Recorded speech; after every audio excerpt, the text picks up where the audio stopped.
So, 2 exciting things just happened. For one, you got your annual Nerd Rage gifts. We did. It's great. It's beautiful. Shit, I would actually accept. Bobby's really good at getting stuff that I'm like willing to take. Yeah, well, to be fair, I have help. Okay. Sure. I hate a gift. I have a pretty thoughtful person. Well, I'm sorry. You have at least one more coming. I've got yours. We should have told me earlier. I wouldn't come tomorrow. Well, yours is, no, it won't be there tomorrow. Okay, so. good. Yeah. Then I can set breadsticks. Don't worry. Yeah, never ending salad.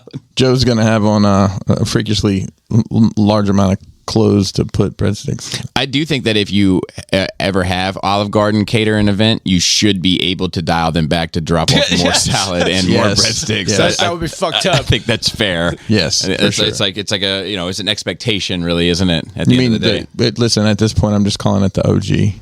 Yeah, it's just the OG. Yeah, it's something. The OG. We're not quite family because we're at your house. Yeah. Well, we're still family. Because they specifically, it's not like they didn't say when you eat our food, your family. It's like no, when you're here, your family. Yeah. And we're not there. I'm sure the staff feels that way. And I feel like they say that they do this with their hands when they say. I think that's totally racist. Yeah, 100. I have eaten at Olive. I've said this before, and I'll say it again.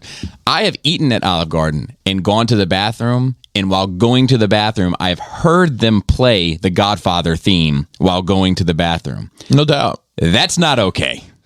But you know what? Nobody cares. Italians, Irish, it doesn't matter. You can say whatever the fuck you want, and they just, take it on the chin. Say, you fucking, as my grandma would say, you say boo to anybody else. Usually I hear the, when the moon's like a pizza pie. Oh, yeah. I love that. That's amore. That's amore. Frank Sinatra in general, can they not play that all? No, that's okay. That's okay. That's okay. But the fucking Godfather theme is too much. When I was the Godfather theme shouldn't be a representation of Italian people at this Italian restaurant. Should they play some soprano music instead? No. What do I do? Woke up this morning. Got yourself a gun. And you also got to see the finished music videos. It's great. It's great, man. It's really, really good. There's a lot. There's way too much of me with way too much of something. I won't spoil it, but it's great, man. I like the song. Thank you. It's emotional in all the right ways. It is. Yeah. It is. It's like it did what it was supposed to do for me. Like And you started on this one like in May. Because I know there's been occasions where it seems like you're like, well, it's November. I need to get this knocked out. Yeah. Well, what's fucked up about it is. I started it and I had the vision for it the whole time. I knew exactly what it was going to be the whole time. That's great. And when we were filming the first shot, which was in May, I believe. Was that here? Yeah. For Skullfest? Yeah. Yeah. I remember thinking to myself, I'm going to have to keep track of all this footage and all these files until December to get these like leafless tree shots that I need for this other scene. Yeah. You know what I mean? So I knew from the beginning what I needed it to be. And, it was logistically challenging in that way, but it fulfilled my expectations of what I saw in my head, which rarely happens, whether it be with a pencil or with a video. So I am grateful for that. I'm just got an email that my Fans Toys Jazz is shipping. Oh, wow. Fans Toys Jazz. I don't think. Could you have ever imagined, Joe, that there's a Fans Toys Jazz such a day actually in people's hands already? Such a day. I'll be honest. My brain is like stalling right now. I'm just like what's going on? Yeah, I'm so out of the loop right now.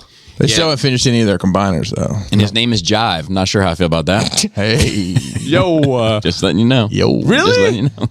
It might be similar to playing a Godfather theme. I just saying. Shout out to Scatman Carruthers and Eddie from Family Matters. He did Jazz's voice in the first live action movie. Really? Yeah, I didn't know that. Darius, I don't remember his last name, but yeah. And the dude, the UPS man from Mad TV. I think he's great. I think he did Jazz on animated in line in NYCC, just standing in line like a regular person. It was crazy. I met him. Yeah, he's great. Phil Lamar. Yeah. Is that him? Yeah. Phil Lamar, yeah. I met him at there was New Jersey. Cool dude. It wasn't New Jersey. It was OmegaCon. I think they only had 1 or 2 shows. I remember you talking about that. Something foul happened. No way, Bobby. No way. I can't remember all the details. That's where I met Frenzy Rumble as well, because he was there. He was mixed up with that lot. Shit. And oh man, the plot thickens. But Phil Lamar was there as well. Phil Lamar was there as well. Yeah, interesting. That Lamar, I'm gonna tell it one more time. I've told this story before. Just forgive me if you've heard it. Funny though. This dude, I knew that I met when I had to do a 2-year stretch at Christian school. 2-year stretch. had to do a 2-year stretch. Yeah. This dude Lamar, right?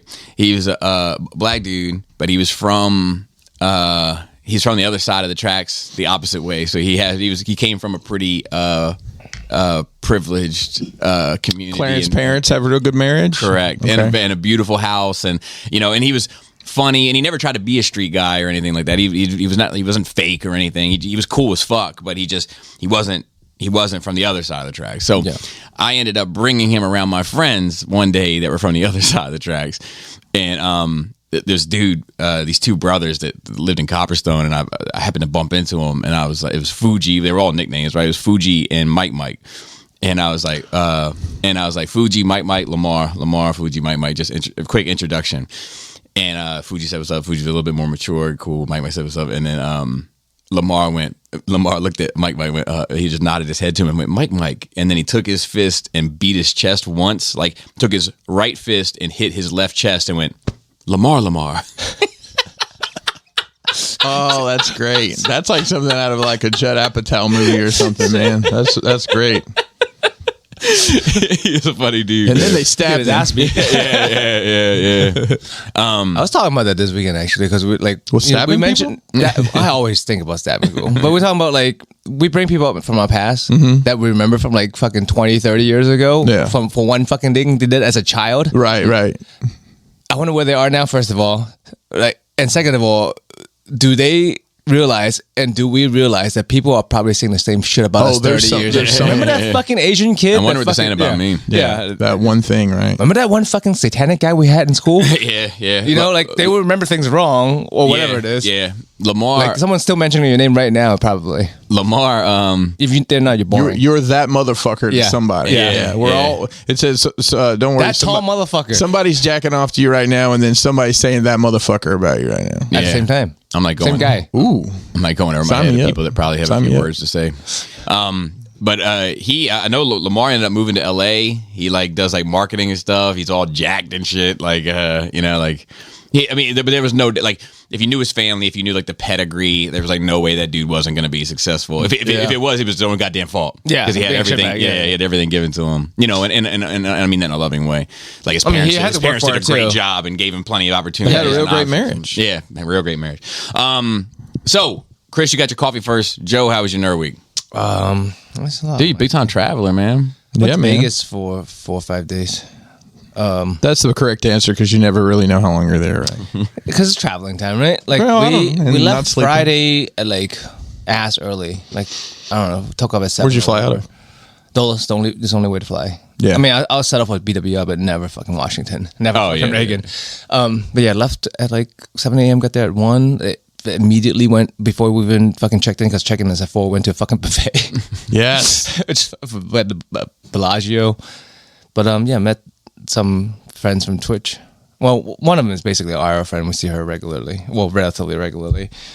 But yeah, had a interesting. I had a really good time. I would say. Good. Had better than I expected because I don't like traveling. I don't like trips. I don't really like too much of a get together. But like big get together, it was like 5 of us. But it was fine because everyone was really cool and was low key enough. Had you met everybody before? Or was it? 2 of them I have not met in person before. Only through. Oh, I'm sorry. In real life, I know what it means. Okay, only through like interaction in Twitch, like whether they're on our channel or we're on their channel. Nice. So when you interact with people live like that, often like it's pretty close. Yeah. You can, even if you have a front, right? People who are pretending to be something else for a show, you can only do that for so long, right? If there are people who are streaming for 3 to 5 hours, would you say it's only so long fake thugs can pretend? What? Hove. Would you say it's only so long fake thugs can pretend? Right. So and I met them and they were exactly like they are on stream. So that was nice. Cool. I went. What else? Like not purposefully, but we were there the weekend right after Magic 30th anniversary. Oh wow! And the week before the Olympia. The what? Which the Olympia is the biggest bodybuilding. Oh, the show. bodybuilding competition. I'm sorry. Like, that got something to do with World Cup. Well, I thought maybe it had something to do with magic because no, definitely it was a very different crowd. It would have been interesting to see the crossover. That's in Qatar, there. I think. Yeah. But yeah, we I actually had really good work because they're all like fitness. Most of them are fitness streamers that we hung out with. So we actually went. I saw your pictures. Yeah, we were fucking working out. Like I had good work. For the first time, I actually got good workouts in. Some decent gyms at the hotel you were at? Yeah, we were playing Hollywood, and it starts on Monday, like Sunday, Monday, like bodybuilders were starting to fucking show up and was like, whoa, these big motherfuckers. I'm like, let me fucking stand in the corner and do my little thing and not be your fucking way. Because they're actually getting ready for the show. Yeah. Either that or like they're just fucking huge and jacked. And they're like, just fanboys. I don't need to be in their way. Like you a bodybuilder? Like, nope, just a fan. I mean, it is. People roid the fuck up for no reason other than to walk around like that. Yeah, exactly. I mean, why else do like me or Krista fucking work out just to look like this or as much as we can? You just like the way tank tops fit when you're tight tank tops. They wouldn't fit right on me. The wife beaters on you. It's a medium. I got on wife beater right now. Yeah, I wear a wife beater every day. That's different. Wife beater. I'm sorry. I'm not cool domestic violence undershirt. I apologize. Because it's a like new day, Christopher. Wife beaters, and then you get the tank tops, and then like if you're real jacked, then you get the fucking stringers. TikTok. Is that the ones where it's just cut? It's barely covering your fucking nipple, and it's like a fucking one strap in the back. Yeah. I'm not fucking cool enough to wear that, but there are definitely people there that wear. But yeah, one of the people I was there with, right, is much bigger than me. He's jacked, taller, bigger, fucking great looking guy. It is what it is, right? It is. Just kidding. It is eye opening for me for once to talk to somebody else with body dysmorphia. Because usually, like, I know I have it, but like I try to keep it under control. And like I've talked to other people with body dysmorphia who are more normal looking. But this guy is really in shape. And he's like, I'm the same size as you. I'm like, you're literally 70 pounds heavier than me. Like, literally. He's like 220. I'm like 150. I'm like, there's something wrong with you. He's like, yeah, I have no chest and no shoulders. I'm like, bro, is this what it's like talking to me? Because it's fucking infuriating. I need to shut the fuck up. Yeah, sometimes it's valuable to listen. Yeah. It's just like being on the receiving end. It's eye-opening. Yeah, because to me, like, or anyway, like, you know, like, not that I go around talking about your physique, but you know, when it has come up, and you get that way about it, it's like, look, man, if you want me to rattle off some things I think you should fix in your fucking life, I can do that too. I'm not just bigging you up for the sake of bigging you up. We just happen to be on a conversation that's worth talking about. You want me to shit on you? Okay, well, let me tell you something else. Yeah, I mean, cut your fucking hair. Enough's enough. Yep. You know, I get that a lot nowadays. Nah, it's all good, bro. And we were talking about that too. You and you like, still have a hairline, like, fucking roll with it. Fucking $40 or some shit for a haircut every who knows how long. Some people are real into haircuts and they get every 2 weeks as a dude. Yeah, we have a friend fucking that money is that. We have a friend that I don't know if he still does. At one point, he went to the barbershop, got his shit lined up. Yeah, and a haircut every 2 weeks. Yeah, that's like at least $20, right, dude? I'll tell you. I think it was $45-$50. Conversation came up at work yesterday about it because I was in a room. Happen to be a lot of bald people that mop. That's just a fact. And I was in a room with let me see, 2 haired people, and is that their preferred people? And only one of them took care of their hair. Yeah, and that was Gomez. Oh, no doubt. Gomez goes and sees a barber once every other week. Takes about 45 minutes, and I think it costs him about $35. That's like $500 a year. My buddy, that's a fucking statue. Ringworm Nick. That's how. Wow. Ringworm Nick. Right? That's what we're calling him, right? Okay. Ringworm Nick shaves his head himself, like cuts his hair, shaves his head. Like with clippers. Yeah, kind of. Has he got a Flowbee? He does it every week. You guys remember the Flowbee? Yeah, oh yeah, for sure.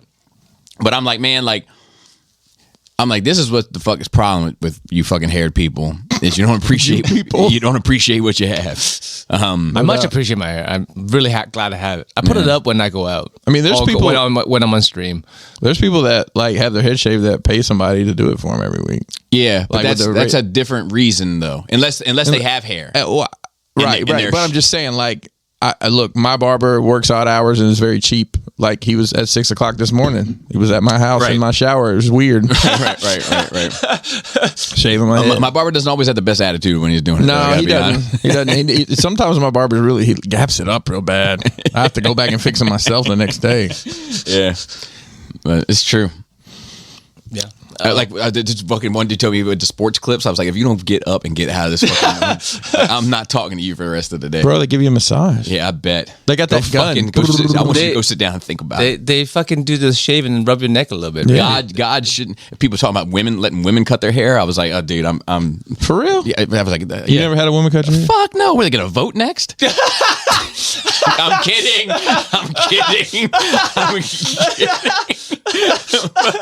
But no, Bobby has never experienced the warm caress of a woman's bosom on the back of his neck as they trim your bangs. You're right, and you're that's what's wrong with Bobby. No, because I have had the other problem. I have had the other somebody's dick on your head while they're cutting your bangs. Close. If you listen to me, raise that chair up, bro. If you are a man and you go to a barber shop and you let the barber cut your hair and you keep your arms on the armrests, you, sir, and me are not the same. Oh, you know, well, you getting teabagged on the shoulder, correct? Right? Yeah. Or on the elbow.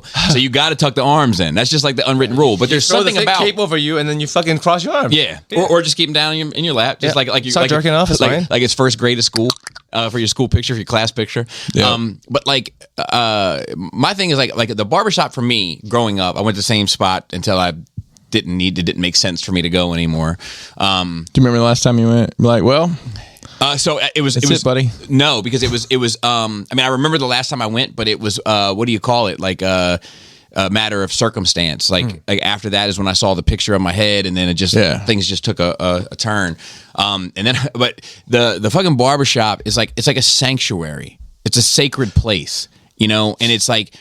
There's like when I would go in there, they'd be like the old timers, like reading the newspaper and cursing and carrying on, and people talking about women and like all that kind of shit. Like that to me is like the culture of a barbershop. See, I think I can remember going into like a barbershop like when I was, I don't know, in elementary school, and we lived in Tennessee. Right. But I mean, we just went to a salon, and then the lady down the street started cutting hair.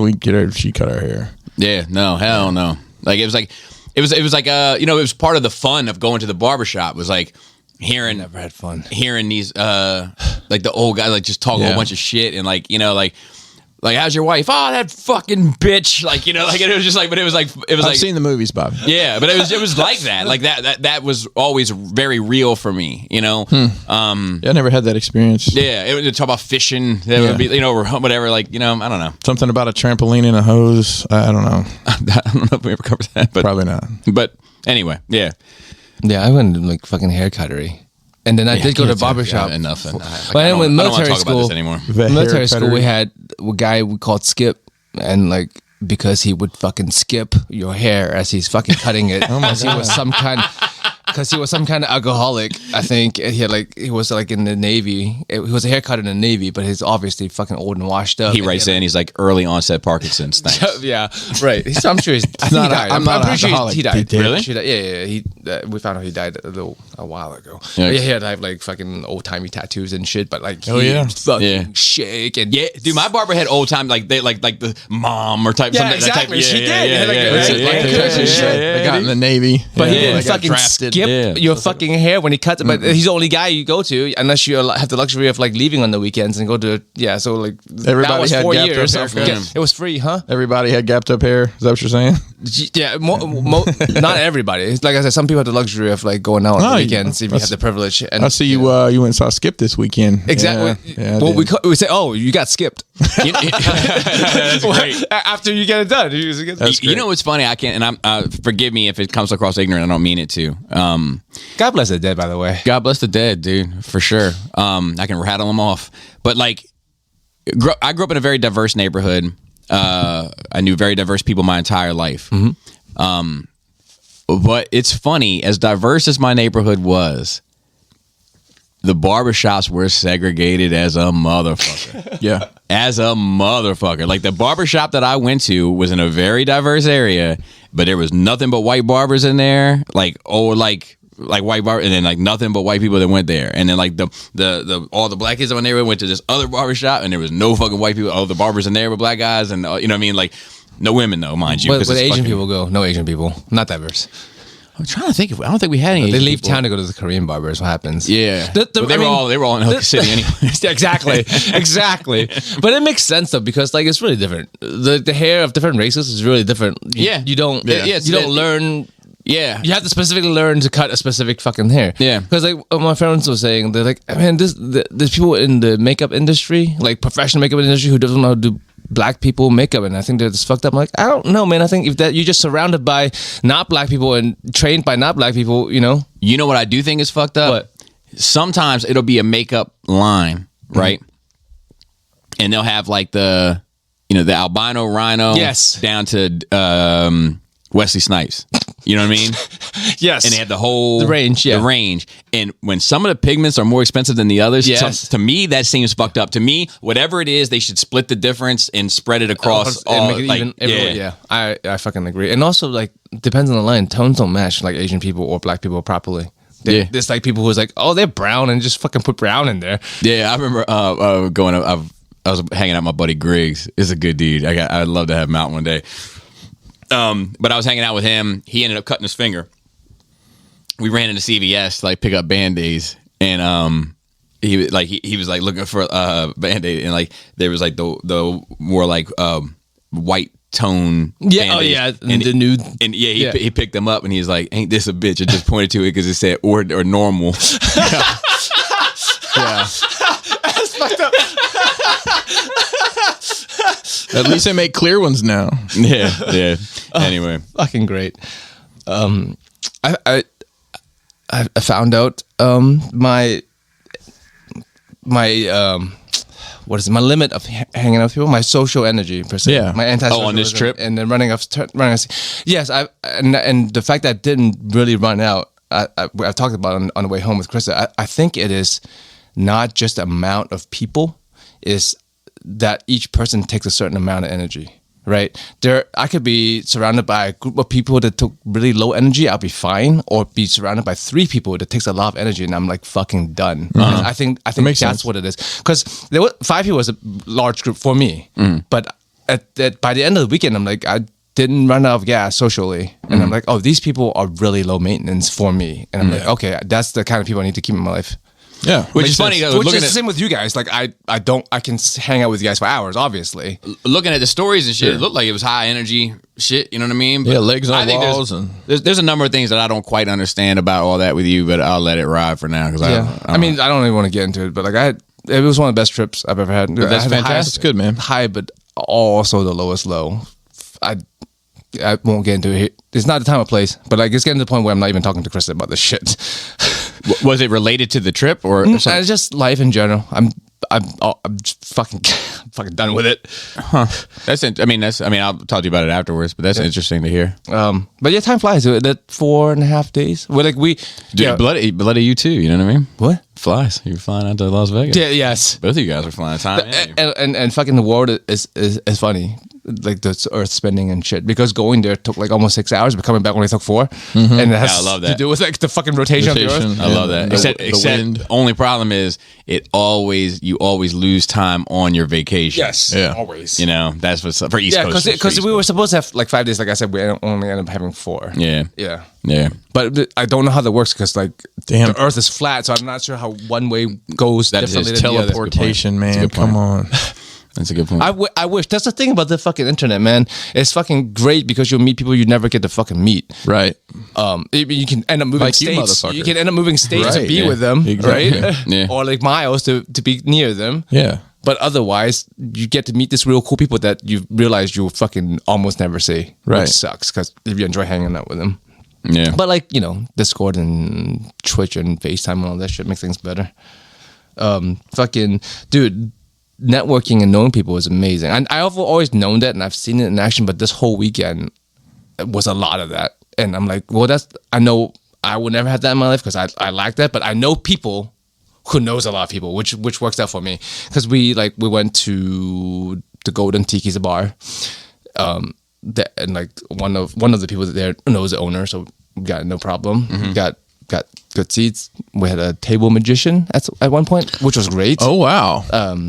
Crystal with a K, shout out, man. She's fucking amazing. Like, we didn't realize there was a fucking magician going around, but like she was doing magic at our table, and we're just like, I'm not drinking, so I know I'm not fucked up enough to be mind fucked like this, but I am because like other people are drinking and they're fucking one of the girls there like fucking love magician. Does she have all them handkerchief stuff done? Well, she was like holding a stack of cards. Like, the dude was mad, like not real mad, but like he's fucking mad. Like he was holding a deck of cards. Well, I looked at him and said, holding a deck of cards, and then some other shit, and then she was like, give me my deck of cards back, and it was like a block of fucking glass. I'm like, but. Bro, it's dark arts, man. Yeah, dark arts, and like there was a trick where simple tricks. She was like, "Oh, it was very beginning." She was like, let's take a group pictures of everybody together," and we're like, "Oh, cool." And then she was like, "How was that trick?" And she was like, "We haven't done anything yet." And then she was like, "All right." And then she did the whole card shuffling thing, and then picked got the girl to pick a card, my friend Carrie to pick a card, and then she was like, "All right. This card, right?" And then she's like, "Look at your phone." And then in the group picture, like Carrie was holding the card somehow before she picked the card. Wow. I've never seen that before. Where like I'd have been like, which? Right? she was like, because we were like all holding something. I don't remember exactly, but she was holding the card that she didn't pick yet. Yeah. That's crazy. And then the other memorable trick was when, you know how somebody pretend to fuck up? Like they're like, "Is this your card?" And it's no. And it's no. Uh-huh. Yeah. And then she was like, "All right." And then she took a little pouch out and she took a piece of wire out and then she fucking lit it on fire. And then it curled into the shape of a 7 of hearts. I specifically remember this. Was this your card? And Krista was like, "Yeah, that's my card." Yeah, that's wow. Yeah. Nice. That was free magic show. Well, I think she was like, she got tipped like $20 or some shit like that. It was not enough for her dark arts. Makes you want to go to magician's camp. I mean, we were in the same hotel as Chris Angel Mind Freak. Oh man, that guy. He was everywhere. Well, his posters were. Did he have a show? Like, was he have a residency there? Yeah, at Planet Hollywood. That's what they call it, a residency. Yeah, residency. A residency. And also we went to a fucking show for free. It was and we got upgraded to the VIP seats. It's got to be at least a $200+ per ticket, and it was 5 of us. It's Absinthe. It's a variety show. It's in a building that looks like a circus tent. It's an alcohol that makes you hallucinate. That too, and they serve that, but not the real deal. No, because you can't get the real deal in America. No, but because the drinks were also comp, so we got free drinks. Yeah. I got ginger ale. I was gonna say, how many Sprites did you have? Some of the other people got pretty fucked up on free fake absinthe or whatever. But the show is fucking great. It's a variety show, and they don't tell you who's. I like to call it absinthe-sized. What? Absinthe-sized. That's good. I like it. But I would like to try it too, because the flavor is supposed to be similar. It's just not supposed to have the hallucinogenic effect. Which is like the cool part. Right. Yeah. But it's like it's a bunch of acts that comes out throughout an hour and a half, and it's always different. Like it's a random mix of acts, so you never know what you're going to get. It gives you incentive to go back, but like it was like maybe the greatest show I've ever seen. Like just experience-wise. Well, we know it can't be the greatest show on earth because that's Ringling Brothers and Barnum and Bailey Circus. I've been there. Not impressed. A clown took my Samba Classic one time and ran around the stadium with it. So I was pretty impressed by that, to be honest. And I've seen Cirque shows, right? But the experience itself, because the tent is not huge. So I can understand why the ticket is expensive. There's no bad seats in the house. Yeah. It's a very intimate experience. Yeah, and like the host would like fucking shit on people. Yeah. Nice. And be like, "Oh, you fucking rich motherfucker in the front. How much money do you pay for this ticket?" Kind of. Nice. Yeah. But yeah, it was fucking sexy stuff, fucking funny stuff, fucking tap dancing, like literally on the table that I could reach over and push the guy over. Like they got on the table and tap dance. But this is really good. I was fucking screaming. And after that, we went to fucking karaoke. Yeah. I saw some of the stories of them. I love karaoke. I think it's the Asian in me. Maybe. I think we invent karaoke. I don't know. You're genetically inclined, predisposition. Well, the best time I've had with karaoke was with Robert D at a Korean barbecue restaurant in New York City. So it all adds up. Yeah. And he paid for my Uber home. All adds up. But time flies like in general. Because like we were like when we bought because we got a booth, we got a private booth. It was like we got about 2 hours. I'm like, oh man, that's a long time to be fucking karaoke. And next thing you know, like I was like, oh, it's been 2 hours already. The guy was like, you got it done, and we bought another hours. So we ended up doing 3 hours. We could have gone more, but it was getting Crystal was getting late. Like the other 4 of us was fucking hollering, right? But Crystal was just like not about it. It was like. She's not a night person. It was like 3 o'clock in the morning or some shit like that. Which is like what time here? 6 a.m. Dawn. Yeah. I don't get jet lag, so I don't know the feels. Yeah. But yeah, that was great. I have much more fucking respect for performers just in general, because like by half hour in, I was starting to lose my voice. By hour and a half in, like I could no longer carry a note, but it didn't matter. I was fucking screaming. Like I literally lost an octave. Like I could not produce the sounds I could an hour and a half before. And I'm like, how the fuck do people perform on stage for however the fuck long concerts are? I've noticed that with age in general. Like, driving to work and singing along with a record, I'm like, ooh, I used to be able to sing along with that, and I can't any longer. And not because I've been singing the whole car ride. Well, this. Yeah. You're right. Talking all the time. Hours on it. You would think to build up your endurance. Yeah, but it's just like anything else. Like the more wear and tear you put on it, your garage door is only going to open and close so many times. It's only got so many in it. I think that's why a lot of performers. First off, what we hear on the radio, obviously, they're giving it their all, but they're not screaming. Yeah, and they've trained their voices to, we're drunk screaming. I wasn't sing from their diaphragm. Yeah, but it was great. Probably could have gotten another hour or two. We're like, after we're done, we're like, man, what are all these songs we could have done? But our voices wouldn't have held up. My fucking throat still hurts now. Oh, jeez, you. I told you there was a very good-looking gentleman there. Right? You did. It was very handsome. And we scroll through the adult channels just for fun to see the titles, but here's something that sticks out. So to speak. breeding at the Belvedere.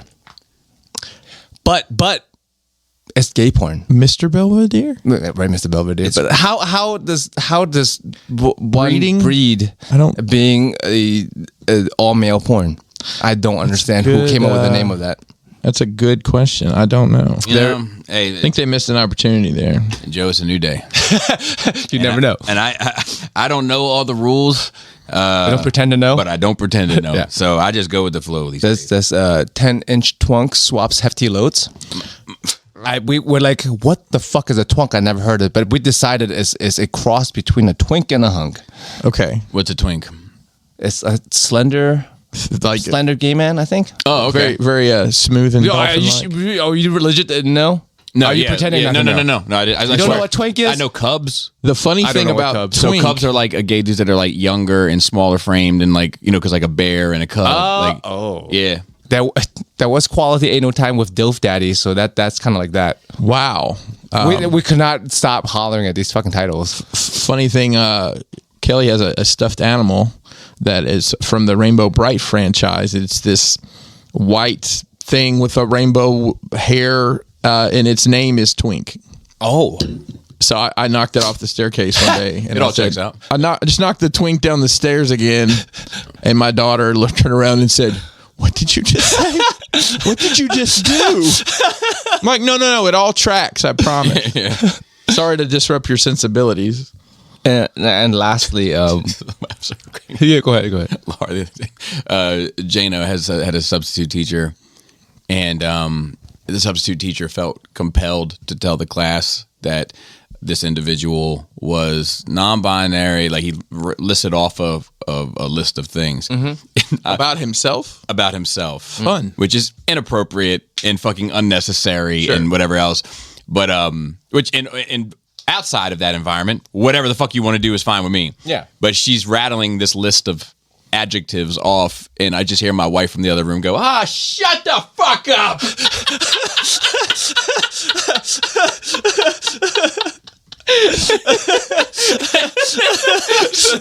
I laughed for like 15 minutes straight. That's great. Yeah. It's fucking awesome. Yeah. And last, the actual nerd shit I per token is other than buying fucking more cardboard. Oh, I did get to play a lot of Magic. I did play Magic in Vegas. Nice. I brought How'd you fare? 50-50. All right. Not bad. I'll take Not it. bad. I took 5 decks with me. Got used 3 of them. How many cards in a deck, Joe? Help me out. Depends on the format. 52. On this 52, Chris. That's the correct answer. 53 counting the Joker. It's either 40, 60, or 100. Okay, so what did you I take? played the 100 format. Okay. So there's 100 cards. Do you have to hold them all at once, like Uno when you're really bad at it? It's really hard to shuffle because I double sleeve. Oh my God. Because I'm a Do people collector. play with slabs? Can you play with slabs? Is there a slab league? You can see people if they're playing like an alpha deck or some shit. Yeah, Yeah. I wouldn't blame them. Dude, get your beta ass deck off this There is a table. beta deck, but that's also very expensive. Is there a cuck deck?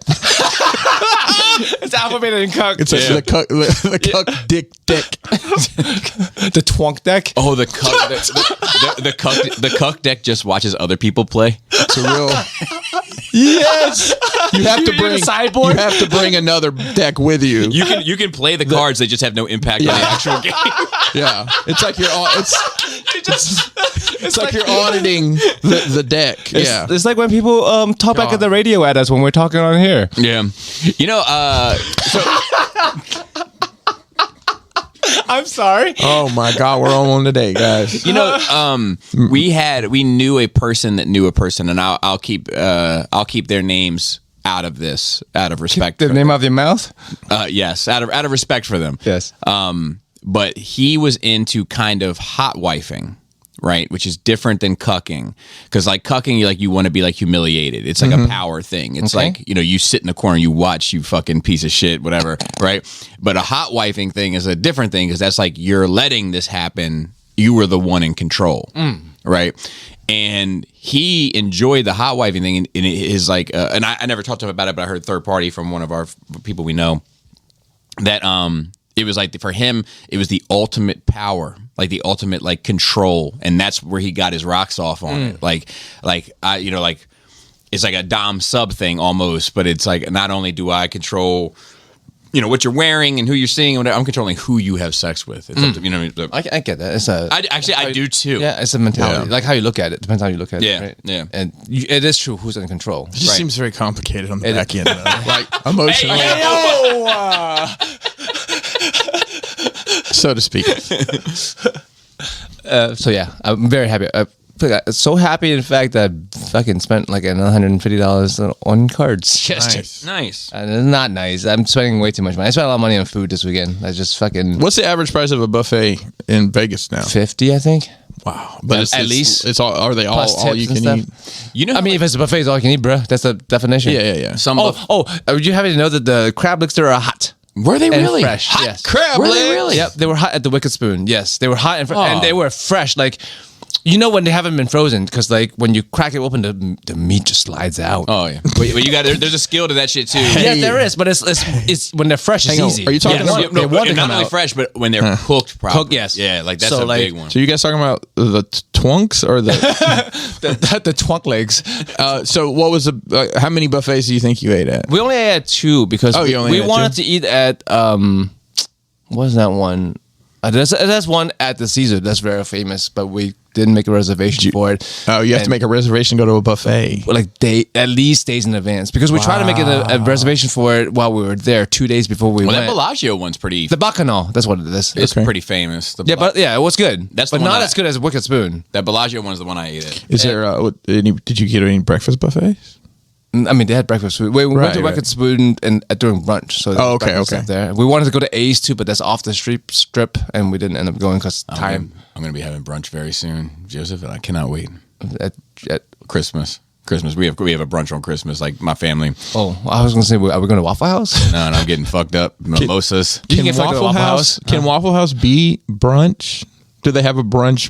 What if They Waffle always House has a brunch. It's 24/7 brunch. Fucking tell them mimosa. There was you can get all you can drink menu too at these buffets. Yeah. You have to pay extra, but like fucking carry my friend fucking had 11 while we were there. She didn't. Those she didn't go down- fucking those eat. go She had down 11 easy. fucking mimosas. I'm not sure about how I feel about having a brunch menu laminated.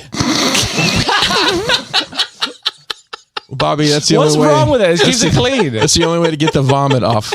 Keep the vomit from soaking in. Lamination is the way to go for any paper product. That's right. Go to your local Kinko's. Is it Kinko's? It's FedEx office now. They bought Kinko's. Yeah. Oh, did they? Yeah, and a long time Home Depot? No, Office Depot. Yeah. Yeah, Home Depot doesn't make copies. Well, they probably would in a pinch, but they're not going to be able to do an 11 by 17 laminate for you or anything. Are you sure? I don't. Well, maybe depends. You haven't been in the right section yet. I guess. I don't know. It's pretty big there. I've explored all the nooks and crannies of most Home Depots. So. I believe that. Yeah, you should.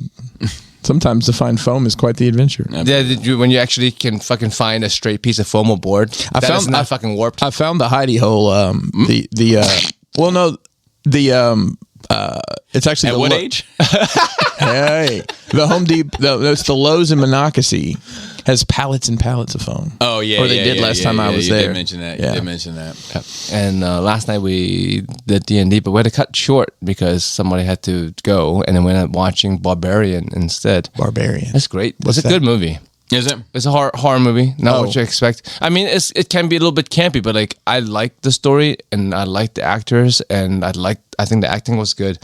It was pretty simple, but and I like the ending a lot. I don't want to ruin it for anyone who wants to watch it, but I quite enjoyed Barbarian. Nice. Correct me if I'm wrong. Dante, correct me if I'm wrong. I want to say that the ending was what he complained about. To each his own. I can't remember, of course, but I just interesting dichotomy, you know. But I like because he watched it like the day it came out, you know, horror and you know. But I mean, give you something to think about. I like when things give me things to think about. Like, Yeah, me too. Actually, I shouldn't. I watched something this week that that definitely gave me something to think about. Is it Willow? No, Oh, shout out to Diamondo. He's not Diamondo anymore. He's Dia something else. I don't. Anyway, But he he's knows one of you're our talking to him. Twitchers. Yeah. One of the Twitch people Still doesn't sound right. who is a regular listener actually. Oh, yeah? He's a fan of yours. oh no kidding. Yeah. Likes your opinion. He finds you hilarious. And he What a asked weirdo. yesterday, "Are you guys going to shit on Willow tomorrow?" I'm like, I haven't watched it, but I'm sure Bobby will. We'll go there when we get. If there. I do shit on it, it'll just be a little bit. Okay. I see what you did there, Bobby. Are we just trying to get like fucking pulled? Are we trying to get canceled today? So I watched the. It sounds like we're trying to get canceled today. I watched the analytics of it. It doesn't really reach much. I feel like you know what I mean. Come on, man. It comes up a little short. But I think that like I think that the show it usually travels word of mouth, and people generally only recommend it to people that they think can handle it. So I think that like the person that would be offended by that joke wouldn't have even made it this far into the show. That's true. After the twonks, they probably would have turned off. I got told that last episode my impersonation of the Randy was a little what I was told was a little trans heavy. And I said, well, Brandy was bloody making some people Randy at this table. I'll tell you what. I hope you didn't take offense to that, whoever was listening, but No. yeah. It's okay. If you're listening to the show at this point, Yeah, if you're offended by that, it's your own fault. It's like in horror movies when like people like keep going to like places they shouldn't be. Like, man, if you get got, it's hide on behind you. this wall of chainsaws. And if there's anything I think goes too far, I always make a judgment, and then Patreon gets it. And That's right. or like spot removal, as we would call in Magic the Gathering, which is taking it out right away. yeah. Which was 3 times when Dante That day, that was a rough day. That was a great day. That was What a are you rough talking day. about? That was fun. Yeah, no, they're always the best. But yeah, that's it. We want to talk about 40K, but that's probably in the news. This is going to be in the news. No, so have at it. So they've been teasing for a couple of days now. Henry Cavill's been teasing about 40K and Games Workshop too. But this morning is pretty official. I think Henry Cavill's going to be executive producer and starring in the live action Amazon 40K Series or long form series. Okay. Well, good, So I'm because he definitely fucking- has time now. I'm fucking excited. I'm so glad he's not fucking doing Witcher and Superman anymore, because I'd rather have 40K. Yeah. I mean, he was a I'm great sure Superman. we'll talk about that today. Sure, he was a great Superman.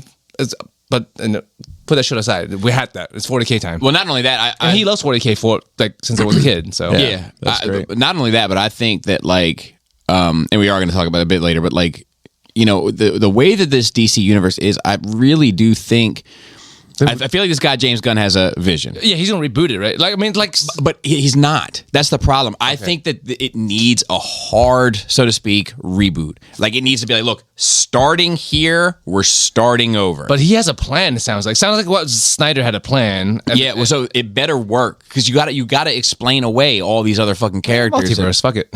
which is fine. Even Flashpoint can fix that. But you got to fix it. Yeah. Speaking of which, I know we're going to talk about this, but it's Nerd Rage. Who cares? There's no format here. Do you, I know he's got a plan. Do you think the Flashpoint, the Flash movie that may or may not ever come out, if that's coming out, do you think he has any plans to use that as his crux to? So I think that's his only hope. My just from the outside looking in, Obi-Wan Kenobi, Yeah. motherfucker. yeah, from the outside looking in with absolutely no idea what's going on. To me, and we know that this Flash movie has undergone a number of different reshoots and recuts and blah blah blah blah. My hope is that he is able to utilize that in a way to kind of hit the reset button, because like there's certain things that are obvious that he's going to keep. Like Peacemaker, he's keeping. He's invested in it. You know, Peacemaker is like 6 degrees of separation. Peacemaker's connected to Margot Robbie. Margot Robbie's connected to Ben Affleck. Ben Affleck's connected to all of it. You know what I mean? So it's like they're going to kill off fucking Aquaman. And recast him as Lobo. And recast him as Lobo. So it's like they just like, and then what are they going to do with Mira, because she's not allowed? She's out now. She's on the Hollywood outs, Christopher. That's right. So like, what are they going to do with that? Like, they have to really, I think, have an event, and I think Flashpoint is the obvious place to do it, and the best be able place to reset it. Because they just fired fucking Patty Jenkins off of Wonder Woman 3. They said the script was awful. Yeah. But I mean, I think the script of Guardians 2 is awful. Yeah. But maybe it is. Maybe Patty Jenkins, maybe it was awful. I don't know. But like, whatever the case was, I think they still want her. So it's like they're picking and choosing elements of what they want, which is fine. But you got it for me, but not for anybody else. It doesn't fucking matter, right? And every day people, they prove to me time and time again they'll just accept whatever's fucking given to them. But for me, I need some sort of explanation for it to work, and Flashpoint's an easy way to do it. Yeah.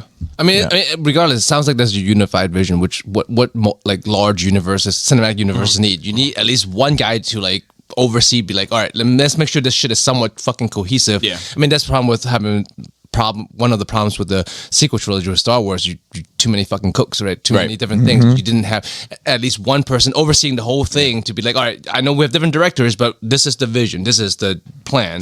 Speaking of Star Wars, I'm going to go ahead and add this too, because it's not in the notes.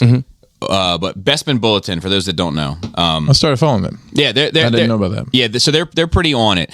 They kind of filled the void of what Making Star Wars used to be, because Making Star Wars got caught up in some like. I mean, here, you want some drama? It's pretty interesting drama. Okay. So the guy, Jason Ward from Making Star Wars, right? I actually. No, I'm good. I'm trying to pop my neck. I was trying to say your own dick. Yeah, because I tried that for sure, and it's I not got easy. too many ribs. No, I'm not. I'm trying to pop my neck. Sorry. But like, you got me feeling weird about trying to pop my neck. Jason Ward, to me, has always been a gentleman. Yeah. Right. And I've Who's actually Jason Ward? Let me cook. Okay. Let me cook. So he ran a website called Making Star Wars. He probably still does.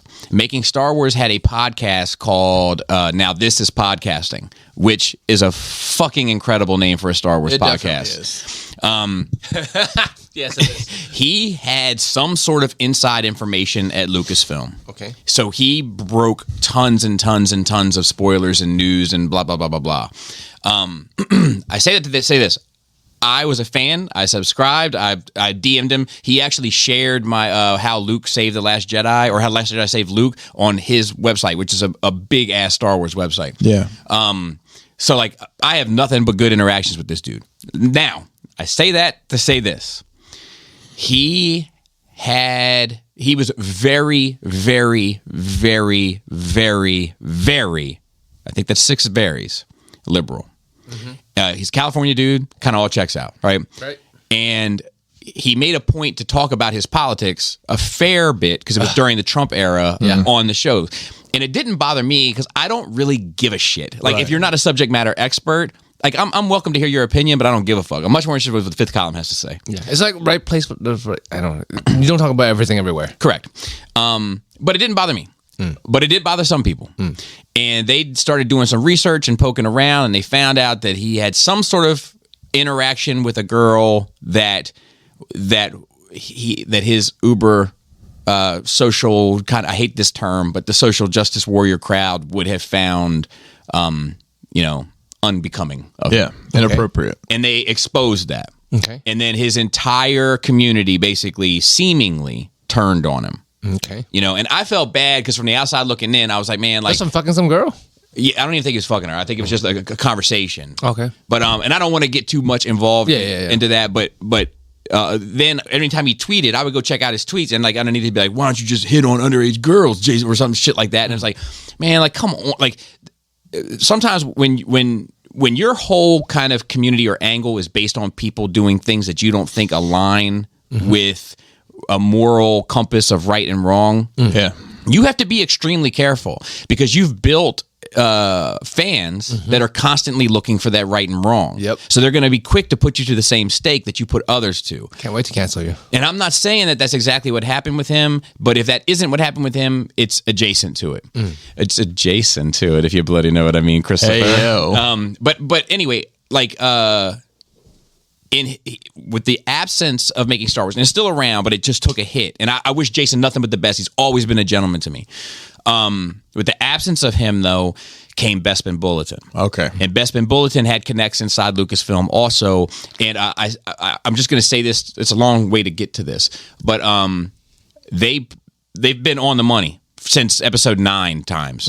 But it was like early on in Andor, they said there's going to be a bonus scene at the end of the series about building the Death Star. Okay. So like I was like, okay, they're on the money. Yeah. They posted that Rian Johnson just had a meeting with Lucasfilm this past week about moving forward with the trilogy. Now, does that mean are they gonna make him change the way he spells his name because it's so? trash? I hope so. Okay, I need that why. Well, I hope so on 2 levels. I hope they use a pseudonym for him to let people have a fucking fresh slate and the other. So like, because your aforementioned. I mean, I don't know if you want to call them Star Wars justice warriors. Will SJWs either way, right? They don't want anything to do with him. Yeah, and like I think he's the only person that touched that franchise during that time that really had a vision, and I would love to see what he could do with brand new characters and a brand new. Like I would be all in. That being said, like I've already heard people talking about like, well, let me tell you something. Kathleen Kennedy is on her way out of there. Of course. Like, listen to me very fucking closely. These motherfuckers have been saying Kathleen Kennedy is going to be out of there since 2017. Yeah, it's been 6 years. 5 years. Her contract actually comes up, I think, summer of next year, and she probably will retire. Yeah. She's fucking earned it. Yeah. She's been around for 30, 40 years. Love her or hate her, I'm kind of relatively indifferent to her. Like, I think that she does a decent enough job, and she's a fucking producer, and she produces. That being said, when she retires, people are going to 100% go with the narrative of, yeah, they fucking fired her because I'm like, dude, they obviously don't care what your fucking opinion is. Yeah, she's still because here. they've kept her there. She's still generating revenue. Money. Exactly. Listen, this is as creative as we want things like this to be. It all comes down to the almighty greenbacks, right? And if she's making money and making moves, then 100%. Fuck you and your downtrodden opinion. Yeah, but I say that to say this. Not you specifically. No, definitely not this directly. time, Bobby. Right. But more specifically, like I just would love to see a guy with that level of creative prowess really be able to dig their heels into Star Wars. I just want to say that, and then that was it. Would you have anything else for your? No, just I have faith in 40K. Yeah. What story do you? All right? So you're gonna do a series. What series do you tell? What do you tell? I mean, obviously, horse heresy. Right? Like, who would he star? The as? horse hair. But like, he is a true fan. I believe him to be a fucking. He's a nerd. He's a nerd at heart, and he fucking loves. He's been talking about 40K shit randomly for years now. He like, posts way before pictures of his models and stuff. Yeah, from time to time. like for years. Yeah. So it's not like a new thing pretending to be a fan. He's definitely a fan, and he definitely is a nerd who respects source material. Yep. So him being the executive producer and starring, I have faith that's gonna be good. Yeah. It's like you always want someone to handle something who also loves it. That right? That world, as long as they here's my scroll through this. Here's my issue with doing 40K horsehair C, right? It's a horsehair C. No, it's horse A B. It's the cuck. No. Horsehair cuck. Horsehair, comma C question mark. Oh, got it. Here's my issue with body of water. No. Let me try again. Horsehair C. Let me try to put the right inflection on the right syllable. Here's my issue with the horsehair. See, if you tell that story, there's two ways to tell really expansive world stories, right? You give hints of the world, and then you tell an intimate story inside of it. That's a la Star Wars 4, 5, 6. You get hints of this larger world. It's a very intimate story following a very intimate core group of characters through minor environments, given the universe they live in. Correct. Yeah. But then there's the other way to go about it, which is to also show the world largely at the same time, a la Episode 1, 2, 3. Yeah. And I hope that they take that route of travel, written better, obviously, but during episode 1, 2, and 3, for all of its flaws, I kind of know what's going on in the whole galaxy. Yeah, and it seems large. Yes, and it seems extremely expansive. And I hope that they would do the horsehair, in the same way. Yeah. Gotcha. Same. Yeah. Because it needs it. The mistake I'm afraid they're going to make is, so Star Wars, obviously 4, 5, and 6, that was based on someone's imagination. Even 1, 2, and 3 is based on someone's imagination. There's so much lore. There's so much lore attached to that. I mean, I don't know. Mythos. That I'm afraid it's going to become a thing that's just watered down and nobody's happy with it. And I'm just speaking in broad terms, not necessarily about that property, but it seems like in the world we live in now, any existing property that gets something on the screen created, nobody's ever happy with it. Everyone was happy with Arcane, I feel like. What's that? League of Legends. Oh, that anime. Cyberpunk also. Yeah. Everyone loves Cyberpunk. Well, there are things that can be done right. People will generally love. That is true. I think everybody love fucking not Fly the Dragons. Oh, I would love that, Joseph. What the other show with fucking dragons? Game of Thrones. Yes, that one. Game of People are mostly happy with that. I would say that's very when it stuck to the books till the end. Yeah, but the end ruined it for a lot of people. But the first whatever many people loved all of it. Yeah, to this even non-nerds got into it. Like there's even with, and I don't need to stay here too long, but with the Game of Thrones, the people this that is your had house, you have to stay here. I don't have to, Joe. I'm a Rolling Stone if I want to be. The way that Game of Thrones. There's things that I have with the ending issues wise, like given that blind kid the throne and all that shit, that shit never really sat. It didn't really make sense to me. But what I love about that movie or the show is seeing Daenerys become unwound and lose her shit, and it's like, oh, that family tree is a little too much like a trunk, isn't it? You know what I mean? But I do agree. But I also think one of my New Year's resolutions is, as we talk about content on this show, that I'm going to start paying attention to two names, not specific names. Joe and Chris? Titles. Oh, sorry. Director. That's funny, by the way. Director and screenwriter. I thought you didn't care about names, bro. I'm going to start. Okay, so director, screenwriter, key grip. Key grip, yes. But not necessarily to remember their name. Best boy guy. But just to be like when they announce something like this. Yeah. Oftentimes I'll get excited about who the actor is. Maybe sometimes who the director is.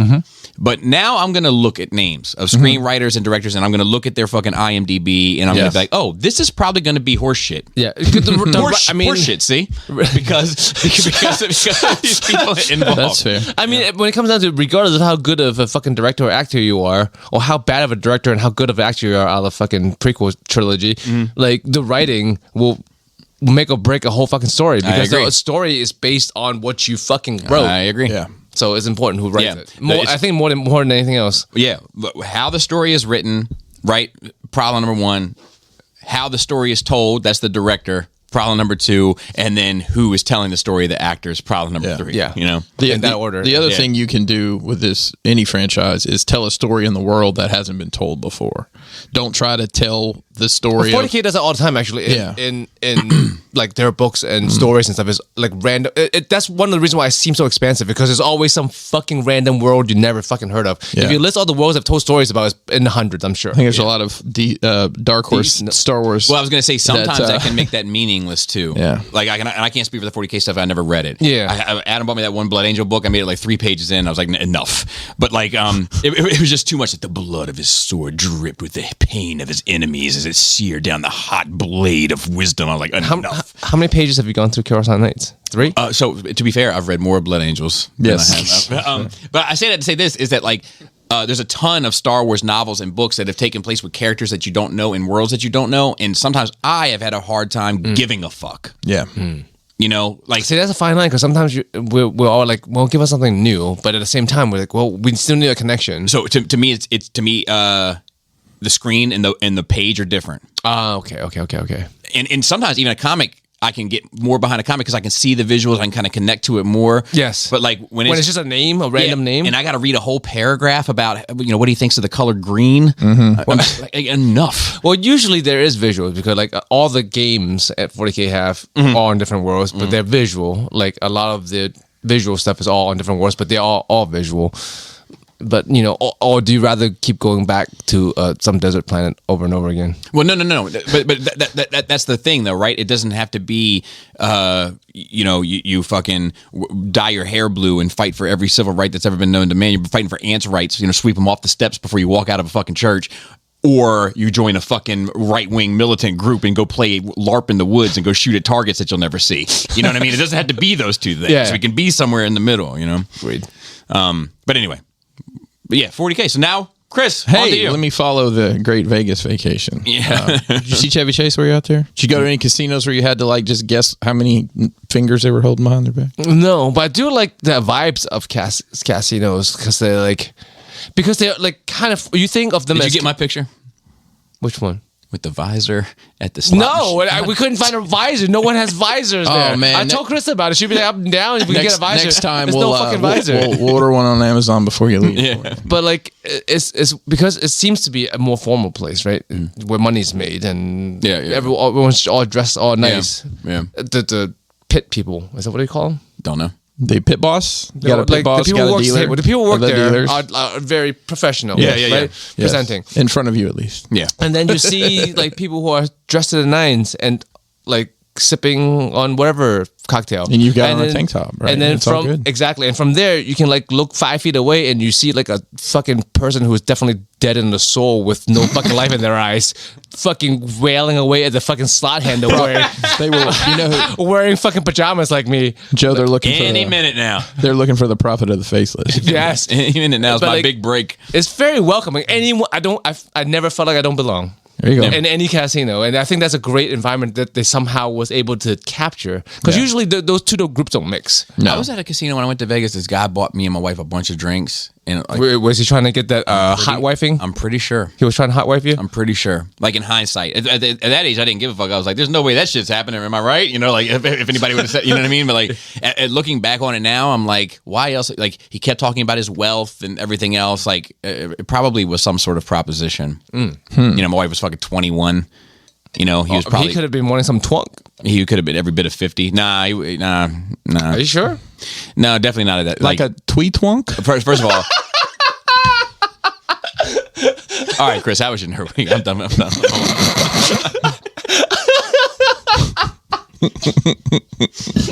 Tweet twunk. That's fucking He's built like a tweet twunk. Oh my goodness. So, you guys ever had any experiences with a delivery company called Lasership? Yes, we work with them. Okay. We work with Laser, and Okay. Yeah, What's your experience? Bobby, are you familiar with this outfit? Never heard of them. Bless up. Joe, what's your experience? It's with it? been good. I don't know how much it costs, but they've been decent. But like the people you get coming to pick shit up, it's also a wide range. It is. Some of them don't speak any English. So the best I can figure, this is a Uber type situation where it's, you say, hey, Lasership, I got this package going. So, and someone comes and gets it and takes it somewhere. They have some sort. So I've had experiences with them. A lot of big companies use them. And almost every time there's been something really just ridiculously fucked up about it. Switch to Trans Time. Trans Time is really good. Well, let me tell you what happened. So, my wife had the fancy candle store, as Cody called it. Bath and Body Works had some sort of crazy deal. I think it was on the 1st of December. Like, she had to wait in this queue online for like 30, 40 minutes to get a turn to buy it. And I think it was like, it was some crazy deal. And this was on the 1st. So on the 5th, they shipped the package and LaserShip took acquisition of it. Yesterday, it was raining. It was all day. It was raining. It was a gross day. Yesterday was probably my least favorite type of weather, all things considered. Kennedy notices a car pull. She's like, somebody just pulled up, and they pulled up. And just, get my gun, and walked and pulled back. And Kelly goes outside, and we get we do HelloFresh and that kind of stuff. So, and she was bringing this box, and I thought that's what it was. She's like, "There's glass falling out the bottom of this box. It's busted open." What the fuck? And in my mind, right then, I'm like, "Why is there glass in our food?" Because we have had like Napa from us. Yeah, we have had instances where those food deliveries will come and it sat in the FedEx depot 2 days longer than it should have, and everything. The box is what. It turns out this is 11 candles that she had bought from this crazy sale from Bath and I always want to say Bed Bath and Beyond. Bed Bath and Body Works, but it's Bath and Body Works. They'll merge one day. 8 of 11 candles were broken. 8 of 11? Mm-hmm. Bruh. There was inside this box. There was those. That's an alarming ratio. Those it's not bubble wrap, but it's like those big pillows they have. They'll put in as spacers. There was one sheet of those, and they weren't even inflated. What the fuck? Long story short, LaserShip. If you go on I tried. You know what I do? I go on Twitter and bitch. That's the only way to get anything done in this world. Oh, you don't go in groups in Facebook? No, not really. They don't do anything for you? Not to bitch. Long story short, there's several LaserShip, like fuck LaserShip accounts. Oh yeah. And it's like, here's a list of all the retailers that use LaserShip. It's always just been I'm assuming it's kind of the cheapest thing that's available out there, and probably, yeah. I don't know. It was just very infuriating. I mean, Kelly was pissed to the point where I told the kids to go to their rooms. I'm like, give her some space. I cleaned Charlie's room yesterday, moved his bed around. He's getting new shit. He's getting some new shit for Christmas, so we're just kind of lining everything up. So cleaned his room up, and I was in there hiding. I bought those I guess they're called soundproof panels. They're those wiggly ones. It's the foam that's yeah. And it was 50 of them. I think it was like $25 or something like that. And it comes in this package, and it's literally like it's the size of like a those flat what do they call it? The post office has them. The prepaid, it's flat rate. It's like the size of an envelope. And then they expand. Open this up and they expand. Gets air. So I put them all over because he's super loud when he's playing VR. Now he has a ton more room in there. Cleaned up a bunch of stuff in there. He got a whole box of stuff. He doesn't want anymore. You talking about cards? He has like this whole shelf of Pokemon cards. He doesn't want them anymore. So give him to Cody. I called Mason and I was like, he was at work. I'm like, hey, what do you mean do with these? He's like, just put them in my room. I'll go through them. He's like. I was like, that place, that tournament. Yeah, tournaments of the games. I was like, when we were in there, some dude was like just looking at, like going through a pile of singles. Yep. Like, take them up there. So they'll give you, trade it in on one card you want. They moved. They're in the mall now. Huh? They're in the mall now. What mall? The Frederick Mall? Only one? Oh my God. The It's Decent Mall? It's not. No, I say that because there's no fucking. It's not. You talking about the what's the guy's name? Francis Scott Key. Francis Scott Key Mall. He something with the flag or some shit. Yes. Yeah. When did they move to the mall? When did that happen? 2 weeks ago. No shit. Like that week we were there was like the second to last week they were there. I didn't know that. Okay, that's cool. That it's more convenient. I mean, when we go to Frederick, it's normally that area, the Buckystown area. Anyways, so I bought my car from there back in the day. From the mall? No, from Buckystown Pike. Okay. And I was working in the city, the workforce that I had was would see like my keychain had like the place, like the dealership on it. Yeah. And they just kept laughing Buckystown. And like anytime I would say anything that they didn't agree with, but what do you expect from fucking Buckystown? Or whatever the fuck that is. That's where the hidden Cracker Barrel is. You have to know that Cracker Barrel is there to go to it. There's a channel called Weird History on YouTube. I don't know if you guys have ever watched. They had one the other day. It was like surgeries, just different crazy surgeries, and they do a food channel too. So the surgeries thing, there was some kid was born like his eyelids were messed up or something, and is this gonna be a fucking dad joke? No, it's not. Okay. They used his foreskin for his eyelids. This is some kind of dad joke. He was a little cockeyed.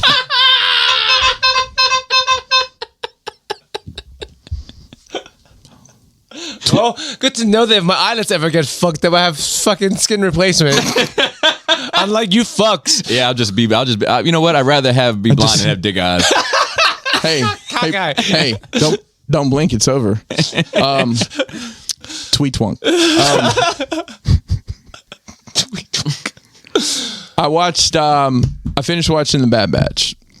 The second season? The first season. Okay. I'd never finished it. Oh, the second season. I watched it very passively. I watched it while I was cleaning up downstairs. And I didn't once it got past this goofy girl, at a certain point, it's like she becomes less of a liability in my mind and more of a, like, I mean, there's even a point where, hey, why don't you and Omega go? Oh, Omega's not here. She's on the ship. Like, fuck. I don't know. I didn't hate it. I'm kind of looking forward to seeing what the second season is. That's because you saw it. You got Andor and you got Jedi Tales in your blood. Yeah. You went and traded in your contacts. You got the rose-colored ones. I did. And you put them in and you watched the show. It was entertaining. I just say that. It'd be like that. There's a lot of cameos. Yeah. You know. Hey, pretty lady. What else? Oh, so the weird food thing. That is a legit channel. It's a Weird History food channel. And they had this thing. It was American fast food restaurants, stuff they have overseas that's weird. A couple things that caught my attention. You guys remember when KFC did this thing? I think it was called the Double Down. Yeah, it was chicken patties. It was chicken the bread. for the bread. I fucking loved it, bro. I believe I don't remember which country does this, but they take a chicken breast and they flatten it out and bread it and use that as a pizza crust. That sounds put amazing. Pizza toppings. That sounds amazing. It's like fucking chicken parm. To an extent, yeah, but it was a very handheld thing. If you think about it, Yeah, it is. Bobby just ruined it. I ruin everything. Ketchup. The other one was in England. Taco Bell has a Kit Kat quesadilla. That also sounds awesome. I know. I want to make that. I want to get Kit Kats and put it in the queso Bella for me. That sounds good. Let's see what else. Okay, the Double Down was fucking good. It was always sold out. Yeah, I don't know if I ever had At least the famous bowls are back, which I like. Because it's just basically everything you get in KFC anyway, just shoved into a bowl form, so it's easy to eat. Speaking of which, Papa John's basically does the same thing now. You can get a pizza bowl. It's all the toppings. It's all the toppings in a bowl. I just had some pizza bowlies recently. It's worse than I remember. Why would you have pizza? Somebody brought it to us for free. Yeah, but you refuse to eat free Litos. No, Litos is the only pizza I won't eat. Yeah, but like pizza bowlies are worse. No, Litos. No, not for me. At least it's the same. It still tastes like pizza. My problem with Litos is it doesn't taste like pizza. It tastes like something else. Like chicken parm? And it may be yeah. And it may be a very good whatever it's supposed to be, but it's not. But whatever that is, it's not pizza. Well, the thing to remember is pizza in the morning, pizza in the evening, pizza at supper time. When pizza's on a bagel, Bobby, you can have pizza anytime. Oh, I did have pizza at a fancy Italian restaurant this weekend in Vegas. Yeah? How was it? It's good, expensive, but good.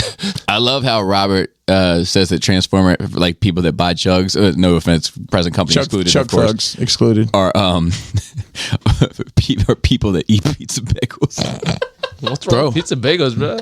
Sorry, Robert. It's just funny. It's just I can't tell you why it's funny. Because it's Robert. But it's funny. Like, I'm not talking about the pizza bagel eaters. I'm talking about the, you know what I mean? It's just so funny. One wrestling thing it was from this last weekend. Ring of Honor, who was an affiliate company of AEW, it's same owner. They had their last show of the year, and FTR, my shirt I had on last week, it wasn't ETR, it's FTR. Yep. Oh yes. Ring of Honor tag team champions, and they have two other titles. We won't get into that. They fought the Briscoe brothers, who are from Southern Delaware and are chicken farmers by trade, but also wrestle. And makes suits, I believe. Wrong. That's the Brooks It's brothers. The Brooks, yeah. So the the Briscoe brothers shirts would be wife beaters and camouflage shorts. Let's be honest. Pretty much like a nerd get together. They had and I don't think I can't place that I've ever seen. Do you guys familiar what a dog collar match would be? It would be, Bobby, you have a dog collar on your neck, and so do I. Mm-hmm. Not like that, like a proper, and they're connected via a chain. It's still sounding like that to me. Okay. Well, I can't place that I've ever. And they're normally just. I mean, this goes back to like Dusty Rhodes and the '70s stuff that they came up with.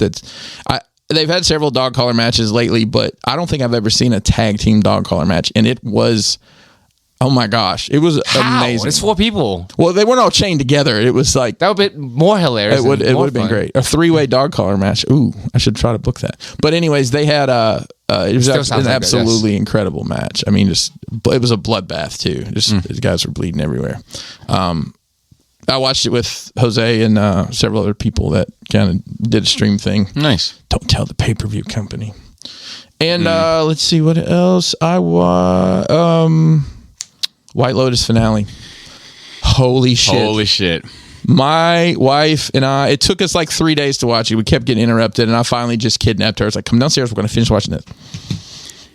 I still have anxiety over watching I'm not right about it. That show, if you haven't watched White Lotus, I mean, it's 2 seasons with 6 episodes and then 7, so it's not a huge time commitment. But man, it is some edge of your seat shit. It's so... Oh my God. So, like, here's the thing about it. It was exceptional. Exceptional. It did lag a little bit. However... But it definitely paid off.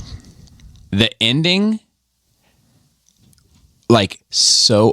With the exception of Chris Moltisanti, nobody else gets a happy ending. So to speak. It's like, it's a really shitty ending for all those characters. And that doesn't make it a bad thing. No. But Jesus Christ, does it make it a bummer. You know what I mean? I was like, fuck, man. Like, everybody fucking loses. Mm-hmm. Like on the boat? What the fuck? Yeah. I mean... And I guess that's life. That is life. I was going to say, like, I think that's normal. Holy shit. I was like, man, somebody's got to walk away from it. And it's like the one guy just cheats on his wife nonstop. He's the guy that ends up. But that's fucking life, isn't it? Yeah. Yeah. That was... It fucking is. It was, I mean... Oh, like, we got about halfway through it and had to stop. And, like, Kelly had an appointment to go to. And the whole time she was gone, I'm like... She's like, you're not going to cheat on me on this, are you? I'm like, nope, I'm not. I'm like, look, I closed out of the app. I closed completely out. You're looking at the TV and looking at the remote in the background. You say, yeah, that's haunting music. And dude, I think the guy's name is, I think it's not White Mike. I think it's Mike White, the guy who's doing this show. Okay. The way he incorporates the water. Yeah. The waves and the changing when they crash. And all the fucking imagery of... The paintings and like at the end when they're finally fucking and they break that one that's been watching them the whole time. So there's so much symbolism in that, man. It's so well done. It is. That guy needs to direct some Star Wars. Where's White Mike? Get White Mike over here. What's up, guys? DC too. Give him some DC too. Yeah. I think DC works better when it's serious. I'm not saying you're wrong. It seems like there was something else, but that's it. I actually have a bit of a lengthy week, I think, but I don't think it's going to take very long. So we've been watching more Christmas shit. We watched Frosty, the Frosty cartoon, and there's a point where like this lady goes to talk to the man, like Santa. This lady at Santa's thing like goes to talk to Santa about something that's going on. And Jana said, that's the Karen of the North Pole. Nice. Yeah, it was pretty well done. So here's... So remember the shut the fuck up? Laura telling Jana shut the fuck... Well, she wasn't telling Jana shut the fuck up. She was telling Jana to tell her fucking substitute shut the fuck up. So Jana parried that with actually this dude's list of descriptions... match another person in her class, a biological male who has now come out as non-binary, but we know him and we know his parents, right?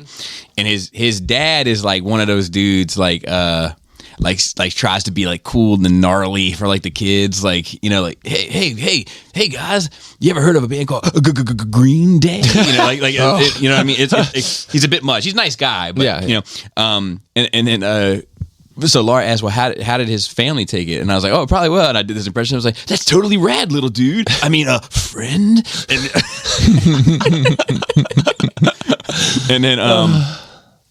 And then Jana said, all his talking about the father, said all his friends are weird ass bozos, which I just found to be a funny string of. Anyway, watched Ernest Saves Christmas. It's exactly as you remember it. I'll just leave it at that. I ruined a gift to myself at Tyson's. I went to Tyson's. So it was my wife's birthday. So she wanted to go down to Tyson's. Actually, she wanted to shop for the kids, which was irritating. But like, she's been contemplating a purchase for herself as well. So we're going to go down there and check it out. We did the Tyson's 1 or whatever first, and then because that opens at 10. Yeah. And then we went over and did Tyson's 2 afterwards. And we're going into Saks. And I was like, don't bring this up this weekend, please. But we're going into Saks, and I was like, man, if they have those Amiri slides in there, I'm going to buy them. And she was like, or don't. And I was like, oh, so weird how your dog's name's on everything. It's like that meme. It's like, well, I buy myself everything I want all year round. No one can buy me anything. Homelander going. But that's not where the disasters began and ended for me with my wife this week. So I managed to piss her off too.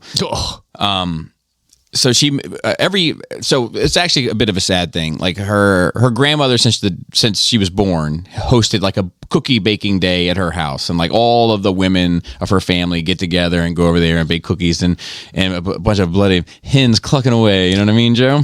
But you know they catch up with each other and they talk and they share stuff, but they don't see each other all the time. Blah blah blah. You know, and it's been very treasured to them. Well, this year, her grandmother's the first year where, like, she age-wise, she doesn't feel up to it. So she canceled it. And my wife was pretty bummed about it. So I was like, why don't you do one here? Just bake cookies all day here. And I was like, you could have your sister down if you wanted, which she didn't take me up on. I was like, you could probably invite other people, which she didn't take me up on. She's like, well, maybe I'll just do something with the kids, like bake cookies with, we had 3 girls. Yeah. And I was like, that sounds great. So she ran out to Food Line to pick something up, and I got my kids up, and I was like, let me tell you fucking something. This whole fucking thing with her grandmother and blah, blah, blah, blah. And I was like, you kids are going to go down there. You're going to cook fucking cookies all day. You're going to be fucking happy about it. You're going to be in good fucking spirits. You're going to contribute. You're going to fucking participate. You're going to, Good time. Anyway, I say all that, and then I'm working on content. I come out to check the vibe of shit, and I'm like, natural peanut butter. And she just looks at me, and I was like, no, Skippy. And I'm a Jif over Skippy person, but for peanut butter cookies, I prefer Skippy. It's a little sweeter. Okay. And picky as fuck. And she just looked at me, and I was like, I was so disgusted. and like, I was trying to wipe it off my face, and I couldn't. And I was like, well, I probably shouldn't be eating too many cookies this year anyway. And like everything I said was just making it worse and worse. But I put my foot pretty far in my mouth that day. But like, the thing, like, peanut butter cookie is my favorite cookie. Okay. And she only makes it once a year around this time. And like I wait all year, and then it's like from natural fucking peanut butter cookie, like, and they're fine, but they're not as like they're crumbly. They're more. It's not the same, But whatever. I mean, she's over it. You just kind of get over it. You're fucking food things. Yeah, man. You got to get over it sometimes. All right, so the guy who played Deathstroke in the Snyder Cut, Joe Manganiello, he was in a TV show, wasn't he? Probably. Like he plays. I don't think this was his first role. No, he's been a lot. He was in the Magic Mike movies. He plays D&D. He like runs D&D games. I know him from D&D, but I thought he was Deathstroke from one of the DC things. He was on a live stream with a YouTuber, content creator, or some such shit, and he was spilling his guts about the Affleck Batman movie and what it was supposed to be, and it sounded fucking great, just because it's a different take. So, Deathstroke was going to be the main villain.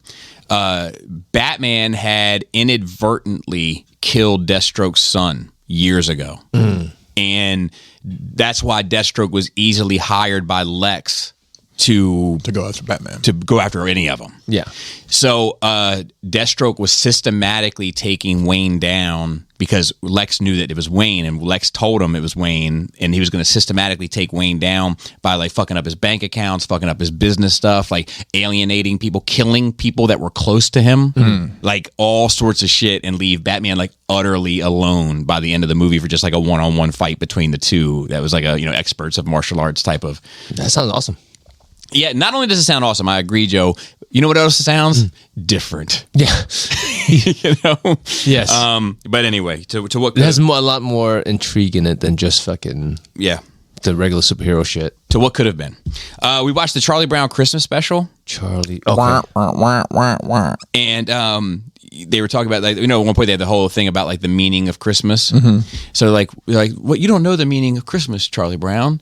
And Leia was like, Santa Claus, like screamed it like as loud as she could. Of course. And then as soon as she said it right on the screen, it was like, Jesus, the birth of Jesus. And the baby looked at me and went, Jesus?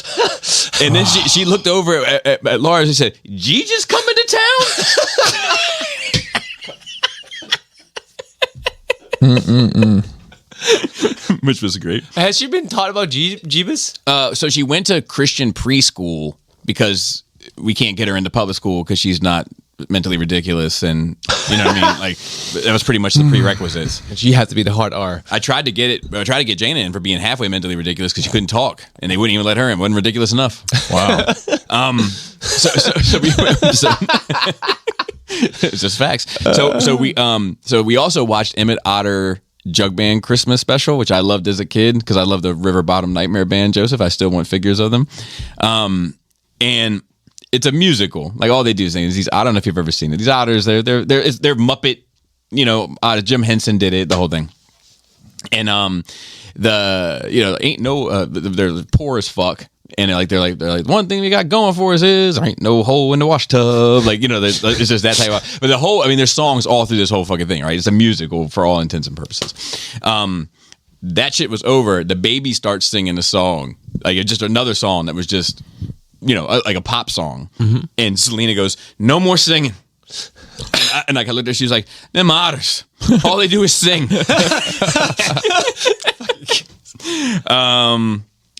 So I watched, and spoilers to Patreon listeners, and one day spoilers for YouTube subscribers. I watched Christmas with the Cranks. Did you really? Because of our conversation last week. Interesting. Where is it available? I haven't even. Amazon. And what's the book called? Skipping Christmas. There you go. It triggered me. What do you mean? Dude, Tim Allen, he doesn't get a fucking fair shake in that movie. Okay. I put in here, Christmas with the Cranks, triggering. He's not to blame. He's trying to help the wife and nobody gives a shit. So, like, that whole, like, he never has a moment, like, he comes around, right? He has this arc and he comes around, but nobody ever comes around to him and is like, man, you were doing all of this because your kids were, it was the first year your kid was going to be away for Christmas and you wanted your wife to have a Merry Christmas and you knew she couldn't have a Merry Christmas if the kid was away. So you went out of your way to book this fucking vacation. And he never gets the fucking tip of the hat of like, the effort. He was trying to help. Yeah. He just turns into this villain that's ruining everybody's Christmas. But he may be ruining a lot of people's Christmas, but the one Christmas he's trying to save is his wife's. Yeah. It fucking triggered me. And then at some point, I was probably drinking this night. I said, we should look into having a female nerd on the show as a regular guest. But not any female nerd, one that's tried crack before. What? And, Bobby. Hold on. I think what I'm saying here is like one with an edge. Like not like one that's, you know what I mean? Like not like a lady, you know what I mean? Okay. What? Is I think that, just try to share. Well, was you a guys random just I just try to share my thoughts with you. Everyone just randomly came up to your mind and said, you know what, we need a crackhead nerd. you lady." guys You guys just heard the casting call, so If you're a crackhead nerd lady, give it. I think I email us. might have been watching the 5 movies or listening to last week's episode, and I was like, man, a female perspective would be good here. I was like, actually, a female perspective would probably help the show in general. And I was like, but not like just a female perspective. It had to be like a female perspective that was cut of the same cloth, like a female, but one that's done crack. Wow. Have we all done crack at this table? No. Then why do we need a crack? Because she needs to go that far off the beaten path to match our energy? To match our energy. All right. One other thing I had to say. This I've been meaning to talk about for fucking weeks, and I've never written it down as a result of consistently forgotten. I owe someone out there an apology. I don't pay a lot of people apologies. Okay. let's just get one at a time. Look, everybody, I'm just fucking sorry for all of it. Okay. That's great. But anyway, a person I can't remember who it is. Oh, jeez, that doesn't help. I know. But you had to understand that I get inundated with. I'm writing people back like hundreds of times a day. You do. I sometimes I can't. Sometimes I have notes. Like I keep notes in the chat. Some platforms allow you to keep notes for people, and some I don't because I got fucking other shit to do other than type notes about you. So sometimes I'll go back and look at some of the and I'll be like, oh, this dude, yes, and then comment. But a person hit me up on Instagram. This much I remember. Okay. And I hope they listen to the show. My luck, they 100% don't. I might cut this into a story using the screen record feature and post it in my stories in hopes that I can find them. They shared with me a drill song on YouTube. It was a YouTube video of a drill song. And I clicked on it. And it was very animated. It was just this one guy on the screen that was cut behind him. Half the screen was yellow and half the screen was black. Okay. And as he was talking, you'd understand that's also very British. I can't understand everything that they're saying. But as they're talking, things were like popping into the screen, right? So it's like a cup of Joe, and it'd be like a cup of coffee, like dancing across the screen. I watched like 5 seconds of it, and I was like, this seems like it's making a joke of the culture of it, and I'm not interested in that, right? And I turned it off. And I wrote that to that guy back, and I was like, this to me is like the Weird Al Yankovic of drill, and I'm not interested. And I was wrong. I'm 100% wrong. I didn't give it enough of a chance. It's my own fault. I apologize to whoever you are. Please reach back out to me if you hear this. I've been fucking hemming and hawing over it for months. Wow.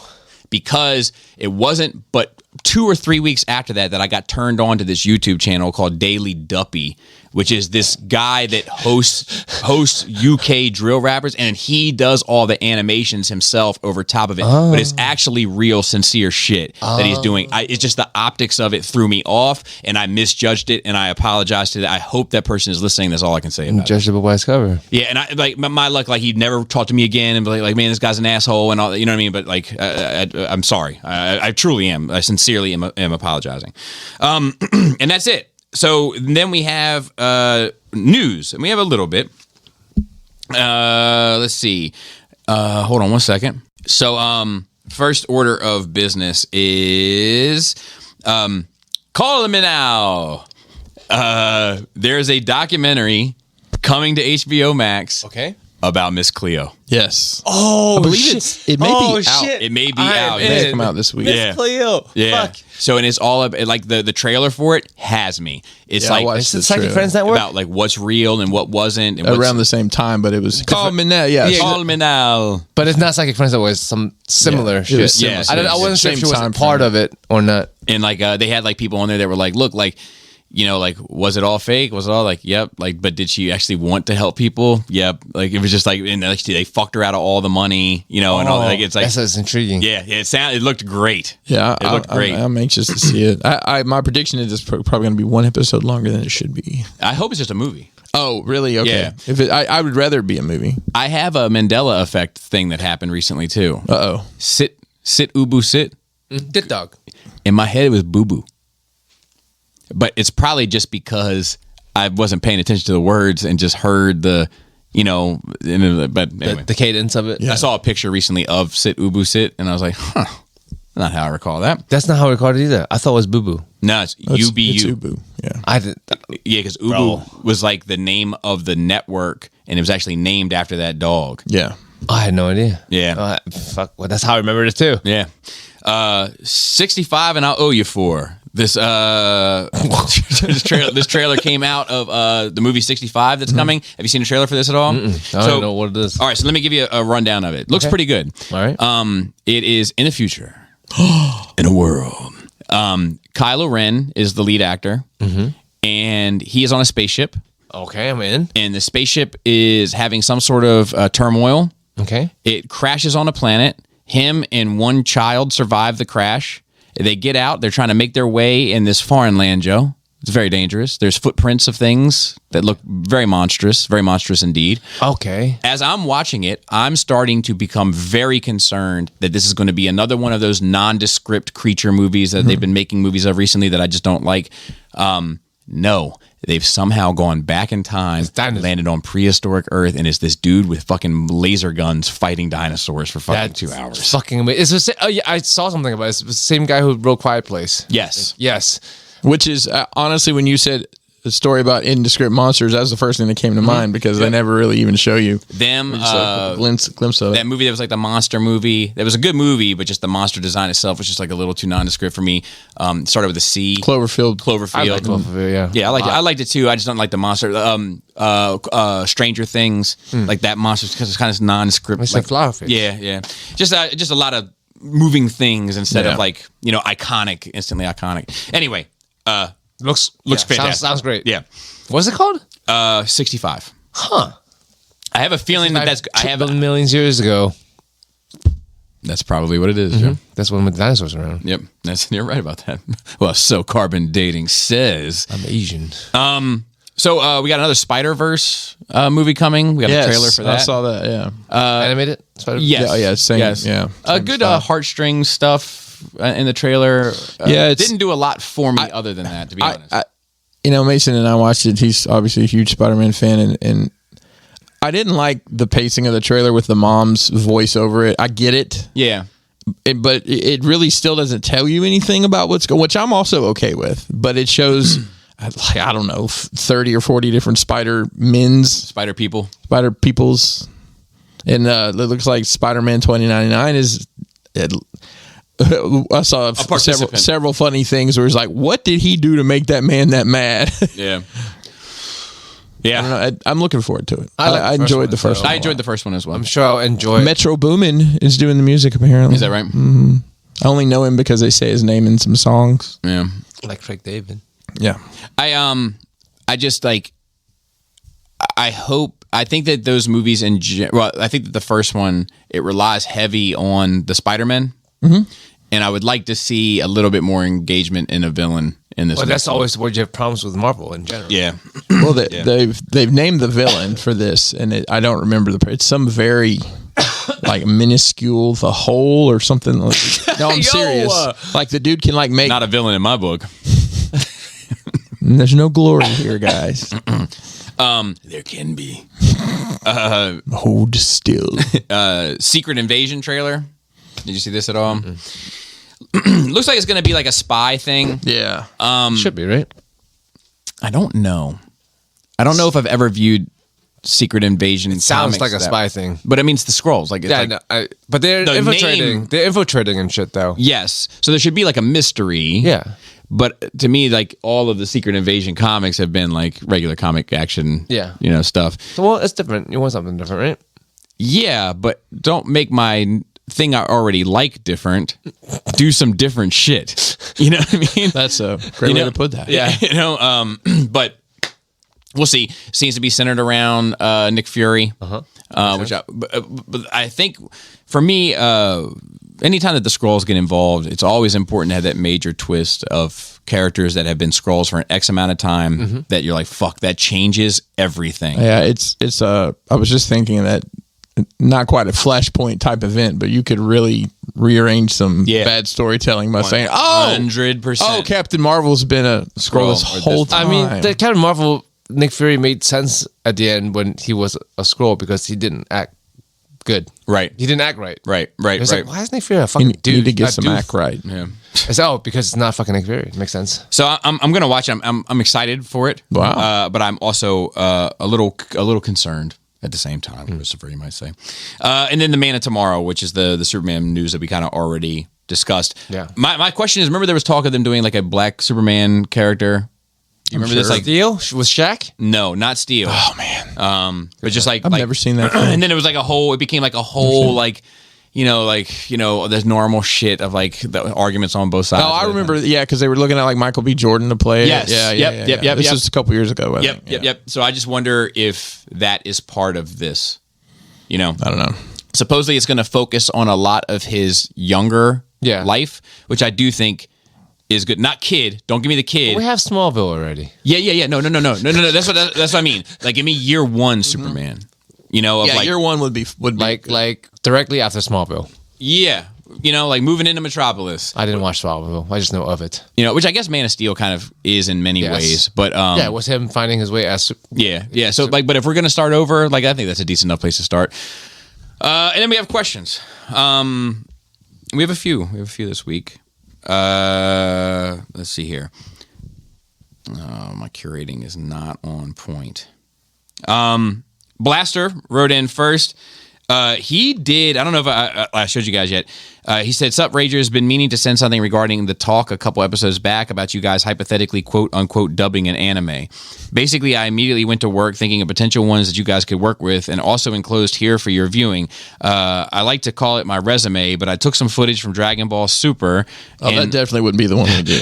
And lip synced it to one of Bobby's stories. Since if you guys end up going for it, I'd like to step up as that guy. By the way, forgive the fuzzy quality. Had to limit the resolution to 480p so I could send this over. Also, question to Joe about the idea. As the resident anime expert, what would you say about subjecting you and the others to some version of Getter Robot? That's so old. Like, I mean, I don't even watch that anymore. I mean, it's classic. My thoughts were there's a central trio and there's robots. You guys would dig it if it fits the bill. See, the thing is, Bobby doesn't actually like robots. That's a mistake people make. It's true. I'm being 100% serious. He likes Transformers, but it's not because they're robots. Correct.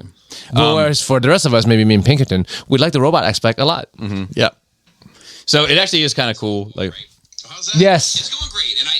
Oh, you showed. Yeah. Yeah, it is good. it's fucking amazing. It's fucking amazing. It makes more sense now because I was like, where did this I would say, Blaster, if you want to do more of these, don't I mean, stress Bobby's yourself out. definitely Vegeta. You're right. Also. I don't know what that means, but That guy. I know what that meant, but I don't know. I don't know who. Yeah, out of context, I don't know who these people are. But feel free to do more, and we'll share them. And Yeah, stuff. bro. John Garinger. So he wrote in and said, okay, my autobiography by request. Oh, boy. I was born in 1984 and died a few days later. The end.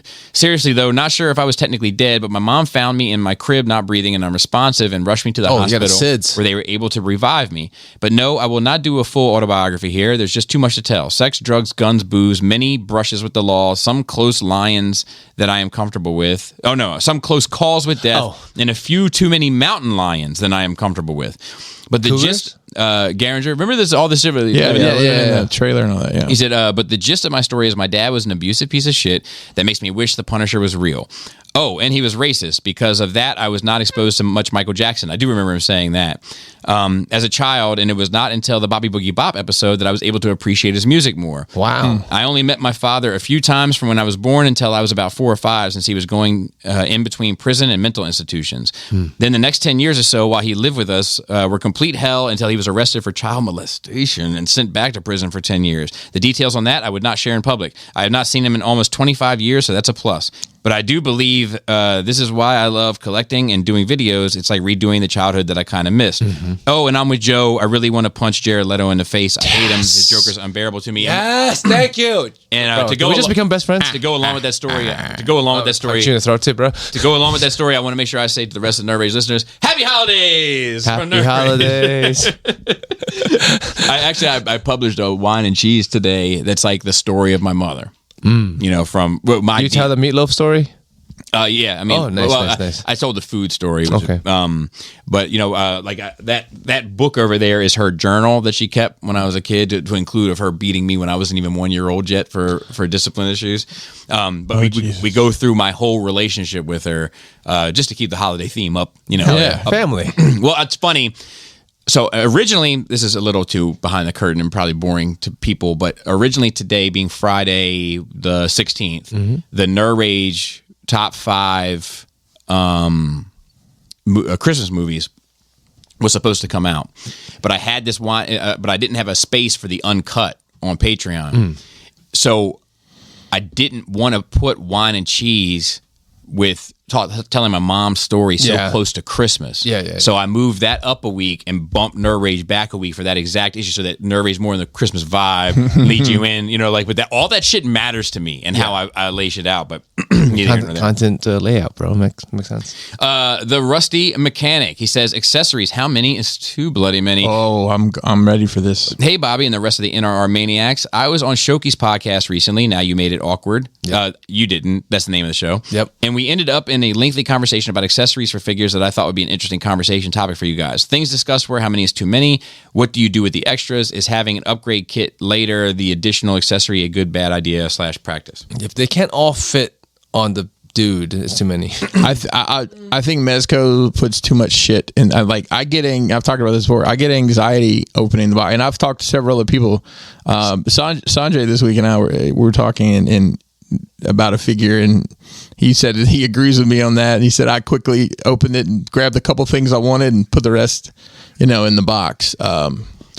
I'm horrible about keeping up, like the Mythic Legion stuff. A lot of the guys that collect that are very meticulous, and they have these, tackle boxes full. And I'm like, what I do is I take one of the blisters for like that entire wave, and I just dump all the parts in there, and I put it in a tote, and who knows Never to be seen again. Yeah, basically that's my. The thing I like about the wrestling figures is they might come with extra hands in the title belt. Dudes, right, exactly. And like I do enjoy that the classified line for the most part is self-contained. Everything they come with can go on there. That's what I'm saying. They should all fit, whether in holsters and but when you've got or whatever. 48 hands, 7 different accessories, an arsenal of guns, 7 different heads, and I get it. That's a lot of. I would almost rather you offer. Here's the deluxe with all this shit, and here's the base version. My dumbass would probably still buy the deluxe one, but look, I want the figure to be able to hold this and do that, and that's it. That's like the Sensei stuff, and also some other Japanese figures that comes with lots of accessories because they like accessories over there. Comes with a small box in which all the accessories go, and not just like a box you throw stuff in. They have pegs in, so to speak, in the boxes. Yeah. So you can like stick them.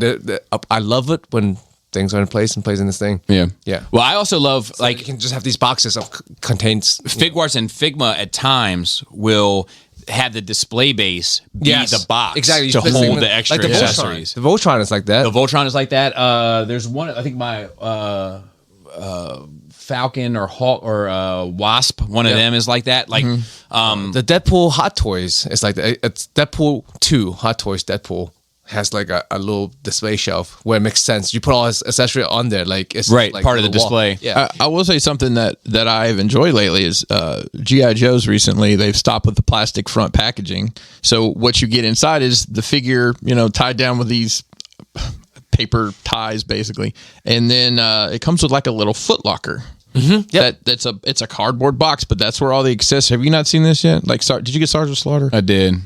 You remember opening that at all? Yeah, but I don't remember it being. I probably just. It's a cardboard box. That's probably just how I saw it. I was like, okay, well, I mean, it's got rip it up. It has their name on it and like the number of the figure, or whatever. Yeah. And I'm like, this is fucking great because I can just dump all these accessories. Then I have all these little boxes instead of just, oh God, whose gun is this? Or I need to find the gun for this character. That's Foot Locker is a good idea, especially for like a line like that. Because if they were plastic or something, you could actually line them on the shelf. Feel like everyone's fucking lockers with their names on. Yeah, especially for the military theme. Yeah, exactly. I think that like it should be smart. Come on, man. We've been making action figures for fucking 50 years. You can be smart about these things and put some effort into the design. I love having a ton of accessories. My issue is like take this Mafex Harley, right? Phenomenal figure. It nails it. However, 2 figures ago on this shelf, I had her occupying more space where these hands made perfect sense for the pose that she was in. But I've had to tighten up her pose because I've had more people enter the space. Yep. But now the hands don't make as much sense. And I want to swap the hands out, but I don't want to go sifting through all that shit to try to find it. So I wish there was a better way that I could figure out to store accessories in an organized manner that didn't take up a ton of space. Well, you need one of those. They're in shops. They go on the wall, but in the tiny, like the drawers, tons of drawers. Oh yeah. I think another solution I've thought about And this just is label them with because you can get these super cheap now. It's a fucking file cabinet with the hanging file folders, and just have an ABC and like, all right, so let's go to the H, and there couldn't be that much stuff. I mean, at least you've narrowed it down to. I don't know. I've thought a lot about it because it's a mess for me. Yeah. But I actually enjoy a ton of. I like having the option of picking. I like the idea of it more than the practice of it. Yeah. Sometimes it stresses me out, but oftentimes I get exactly what I want out of it.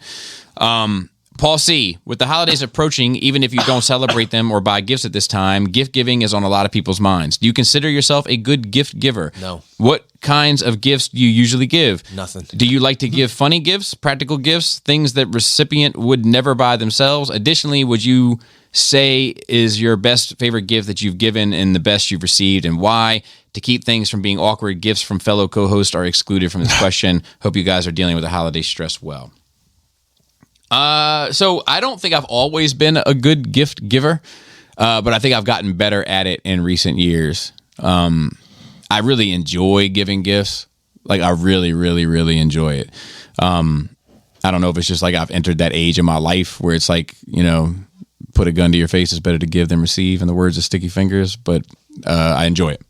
And like I will say I can't tell you the best gift I've ever received, but the best gift I've ever given, easily without a doubt, is that fucking piece of glass for Laura's table. Yeah, that was great. Yeah, I was there for that. I've never topped it. I've never topped it.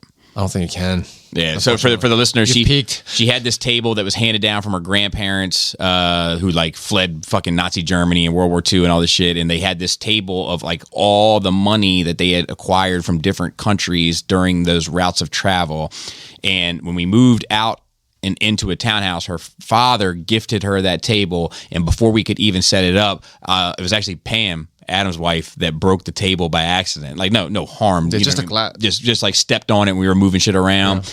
And for fucking over a decade, we never replaced it. And I finally went to a glass place, had them measure it out, cut the glass. It was surprisingly inexpensive. I think it was like $60 or something. Yeah, because it's custom. It was a random size and it's like handmade shit. Yeah. Like they had to And then like she had it. no idea. I had it wrapped up and she opened it. And she started crying. Like, you know, that's the best gift I've ever given in my life, hands down. I like buying people shit, but I don't like gift giving seasons in general. Well, no, but he's not asking necessarily about seasons, just giving gifts. Like I don't care necessarily about the season, but the season gives me an excuse, I think, to do it. Yeah. For me personally. I don't know. As far as receiving, I don't know. I'll be honest with you. I find myself impossible to buy for because I mean, like that little meme I sent you. We buy our own shit. Buy what I want when I want it. So it's like, well, I could, you know. Like the Christmas gift I'm getting from my wife, I was like, "Hey, do you just want to get me this for Christmas?" She's like, "Yeah, I never would have thought that would work for you." I'm like, "It's fine." I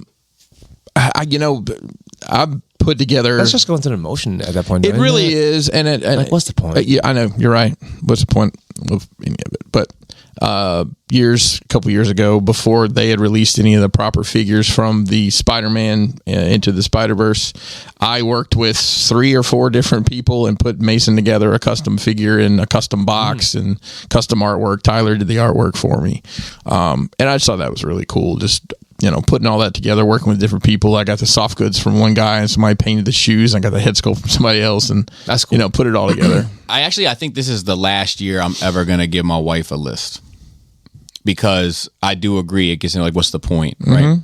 And I do think like I stunt her creativity in a way, and I think it's better. Like she gave me one year this picture that she found, this like picture of my grandmother, like the day that she moved into her house. Like my grandfather built the house, and like the day that he moved her in, and they're like hugging on the porch. And it was like a little, you know, pictures back in the day. They're like 3x3, and she took it to some place, had it restored, had it blown up to 8x10, and then had it framed. And like, I would never even think to do that. Yeah. You know what I mean? Like that's the best gift. It's not what you want. It's what you don't know you want. So I'll well, no one involved listens to this. So my wife has this, actually her brother has it, but he posted a Polaroid picture of her and him on Halloween back in the day, both wearing Ben Cooper, the old school, the plastic get up with the mask. So, and in that picture, she's wearing a Voltron get up and he's wearing He-Man. We went to Eternia Dreams. She'd never been before. They had a boxed He-Man costume. She bought it for her brother and sent it to him for Christmas. That's fucking great. Yeah, I'm like, It's like that shit. It's the shit. Well, I've ordered something for my wife for Christmas. I don't want to spoil anything. No, of course. But like, it's to replace. There's something she has that's very meaningful to her that is literally on its last legs, and I've found a replacement. So, New husband? I mean, you're not wrong in so many aspects. The knees. Yep.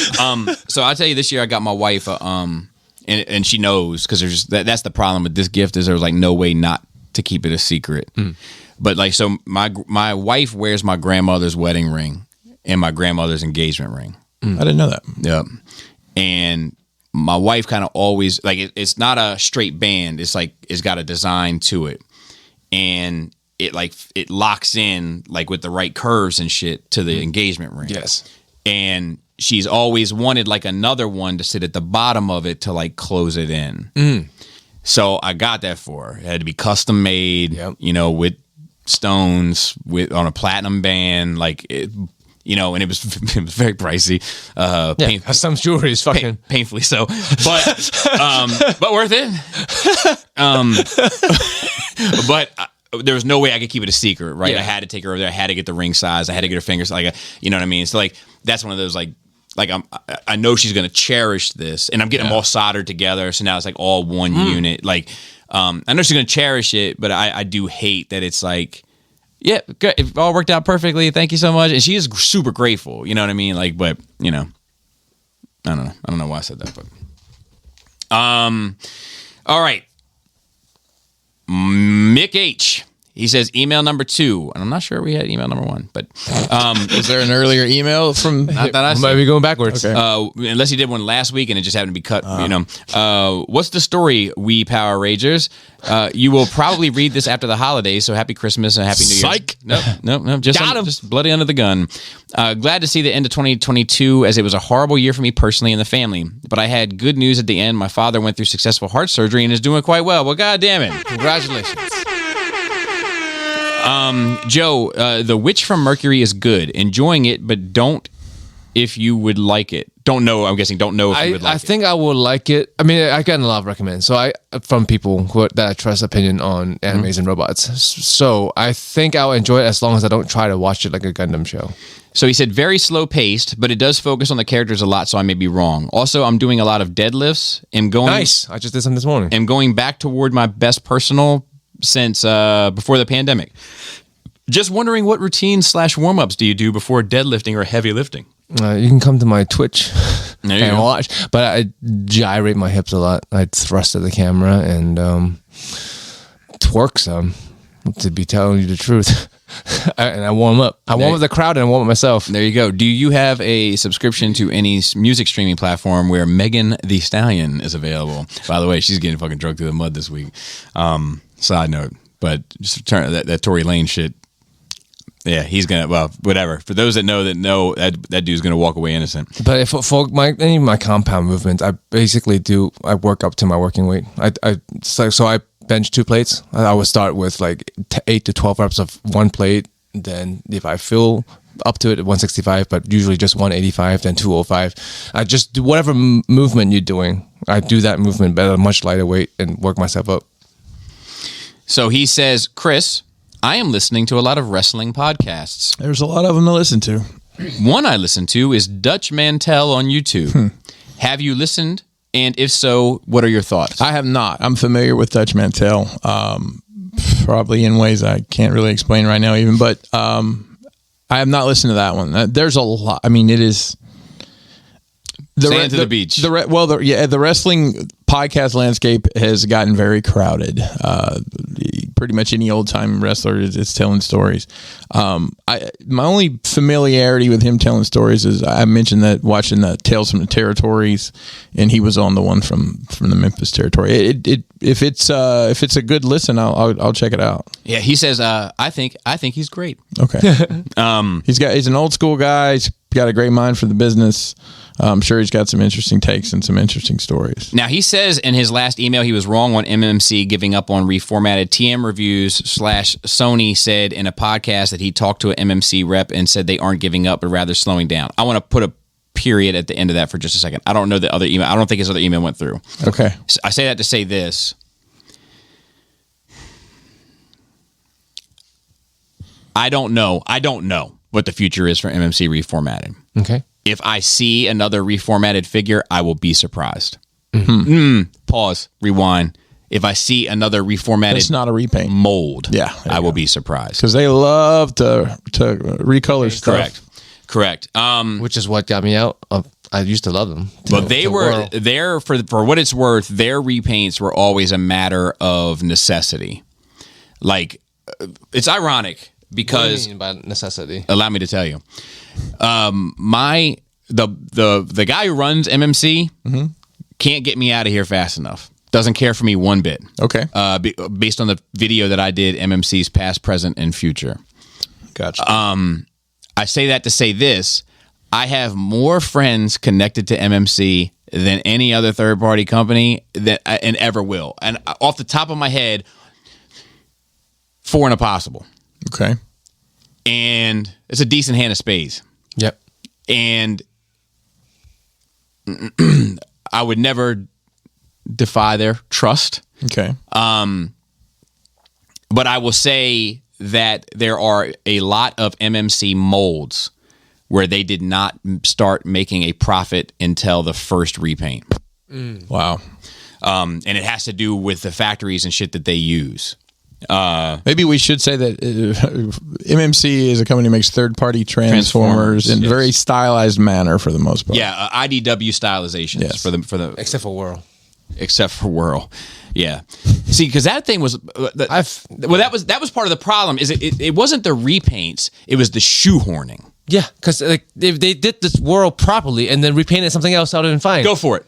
But they made a random fucking thing and named it Whirl, which Yep. was something they never did before that. And the other one that's not I immediately stopped. so that one was guilty and got life in prison with no possibility of parole. Yep. But they have another charge that they called a plea deal on, but they still are fucking guilty, and that's their Cyclonus mold. It's not quite as egregious as their Whirl mold, Yeah. but it's still another one where they made too many sacrifices for the key character. Yep. But anyway, I agree with you. That was that. And then he says, also, have you ever been approached for a TFCon style convention in Europe? Hope to meet you at one, if any, in the future. So I have.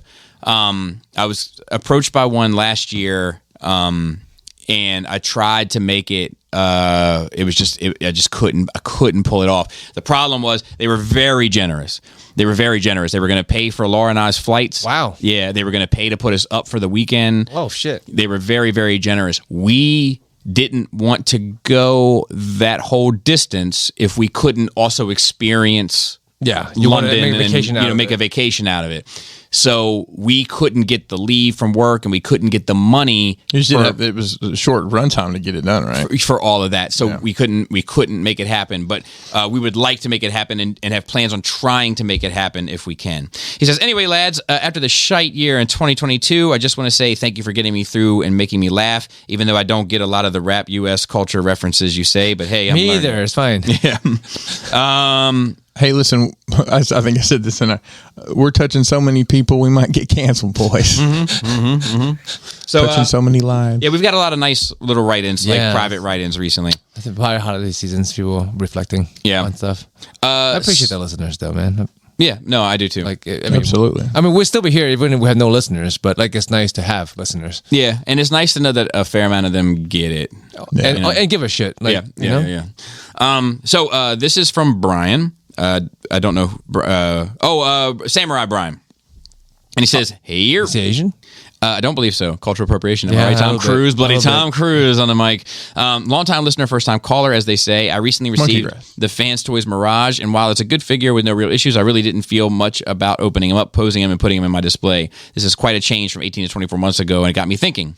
All my life, I've been into Godzilla and Transformers. I've been collecting Godzilla, Kaiju, Fubi, soft vinyl figures for years and have an absolute massive collection. In late 2018 and 2019, I really started slowing down due to prices going up and my wants going down. Then the plague hit, and within a few weeks, I found myself collecting MP scale Transformers. Suddenly, I was back into collecting game big time with multiple figures arriving each week. Then the diorama building started. I'm now at the point where I need less than a handful of figures to complete an entire first 3 G1 seasons and a spring complete a massive 4x7 diorama characters. Wow. Jesus, why they're doing a battle. Which brings me back to Mirage. In the last 2 months, last few months in general, the thrill is gone. You're gone away from here. You done me wrong. You'll be sorry, my dear. And I know from talking to other collector friends, I'm not the only one in the mindset. It got me thinking about this was a pandemic collecting. A bunch of us nerds suddenly had more free time and more disposable cash from lack of socializing and used it to do the best we could, go OCD on something. Now that things are kind of back to normal, I really don't get the dopamine rush from a new box day like I used to. Just wondering if you guys think there's any merit to my theory and would love to hear your thoughts on collecting Burnout. Thanks for all the great content, and if you ever do a Godzilla or Giant Monster-centric episode, let me know, and I'll take the drive south to join you. Well, let me know if you ever want to do it, and we'll have you. How about that? Yeah, because usually probably the host people who know. Yeah, or subject matter aliens experts. Or Predator, Yeah. done that before. Yeah. But I mean, yeah, that collecting during COVID is a big thing. Like that's the problem with And also baking breads. Yeah, well, one of my good friends out in Cali started making his own yeast for sourdough. Yeah. Growing his own yeast. Laura started doing it too, like Yeah, but like that's the problem in with home projects, like fucking plants. Krista has a house. She might as well be fucking poison ivy now. The crippling alcoholism became very popular too. Yeah, and- for sure. Yes, Yes. yes. Krista amongst Isley. other things. Krista Isley. Yes. But that's part of the problem with actually Wizard Coast Hasbro thing. They saw the huge profit in Magic, and then because the COVID's over, it slumped, and then they don't know what to do. Yeah. And yeah, like go back to my Pokemon card experience from Yeah. this week is like, I thought about that. I'm like, well, it was during the pandemic. That's what everybody else was doing. And now it's over and he's moved on and doesn't give a shit. And I think, You can never show a loss now. yeah. It's bad business. It's stupid. And it's unfortunate because like there's got to be ebb and flow. If everybody's in lockdown, we all buy Magic cards. You have to like the CEOs had to say, look, enjoy this wave. Let's have a good Christmas bonus, but this can't be like this forever. Because of the way stock and investors work, you have to basically lie. Right. I don't know why they do it because everyone know they're lying, right? They had the fireside chat. We all know you're fucking lying. Right. So I don't know who the show and pony is for. Yeah. Yeah, you know me. Look me in the eye. Look me in the eye and tell me. Joe, it's all water under the and pony. It's all water under the rug, Joe. Don't worry about it. It's moist. Buddy, moist. 2 in a hand keeps the doctor away. I love it. I said whatever I want. Birds with stones. And that was the last one. I wanted to comment on that briefly too, and just say because I've had a little bit of that also, but not with things in general, but with Fans Toys Transformers in general. You know, which goes back to my sit down Saturday. Is just that like when there's nothing exciting about it, and to me those designs are just not that exciting. Then there's just nothing exciting about it. You know, It's the like product itself. Well, and the other thing I have an MMC Streetwise that just arrived today, Yeah. and I'm chomping at the bit to get at it. I want to, Yeah. you know what I mean? Like I want to get into that figure, so to speak, immediately because it's something exciting about it. And like, but I don't feel that way with Mirage. I don't feel that way with Jazz. I got Jazz coming to me. Like I don't care. I really don't care. I mean, I'm up for it, but I really don't give a shit. So what do you have on the shelf now for Jazz? Make toys. Oh, make toys. Yeah. Okay. Oh, I forgot about that guy. So the other thing is like Jazz, Mirage. I mean, there's good versions of those already on most people's shelves. So it's literally a replacement thing. That too. And a lot of people are probably like, not only do I have to open this and pose it, I have to take that one down, find the aforementioned missing accessories, Try to sell it. get out the mattress, Yep. lay it out, and try to sell it for a loss.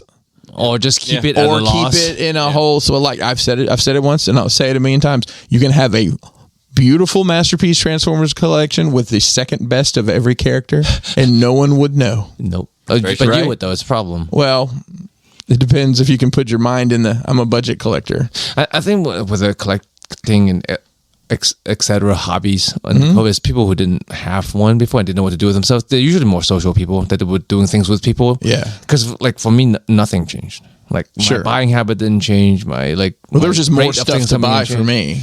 Yeah. So I guess we just didn't know what to do with the time and money. Right. Yeah, I mean, like I'm a super social creature. Yeah. But I've always collected shit also. So Yes. like It's just not new. Yeah, I it's don't just- think you got any more. No. Yeah, it's the same amount. I'm getting a few more now because I'm not getting much new stuff now, and Yeah. I'm getting the stuff I've always wanted but couldn't get because I had to afford the new stuff. Yes. Makes sense. You know, but other than that, like it's just I guess business as usual. You know, but I do see the finish line. You know, and it's not the ultimate finish line. It's just the line where like I've been treading water and now I can stand. Now I can stand and be like, and just pat the top of the water. You ever do that? It just Yep. Pat. And I have one more comment we just got on a YouTube video that I did want to read because I think it's important. But a lot of people have been writing into me about Yaddle. Okay. I want to close on Yaddle. Because you asked for that. You Yes. fucking asked for Well, that. yeah, This is on a lot of- our video. Yes, but a lot of people also are like they're behind an episode, or so that like Shoki, shout out to Shoki. He hit me up and he was like, hey, Yaddle was never in that, and I was like, listen to this week's episode first, and then you know what I mean. And then he's like, oh, I just talked to fucking Ricky, and never mind.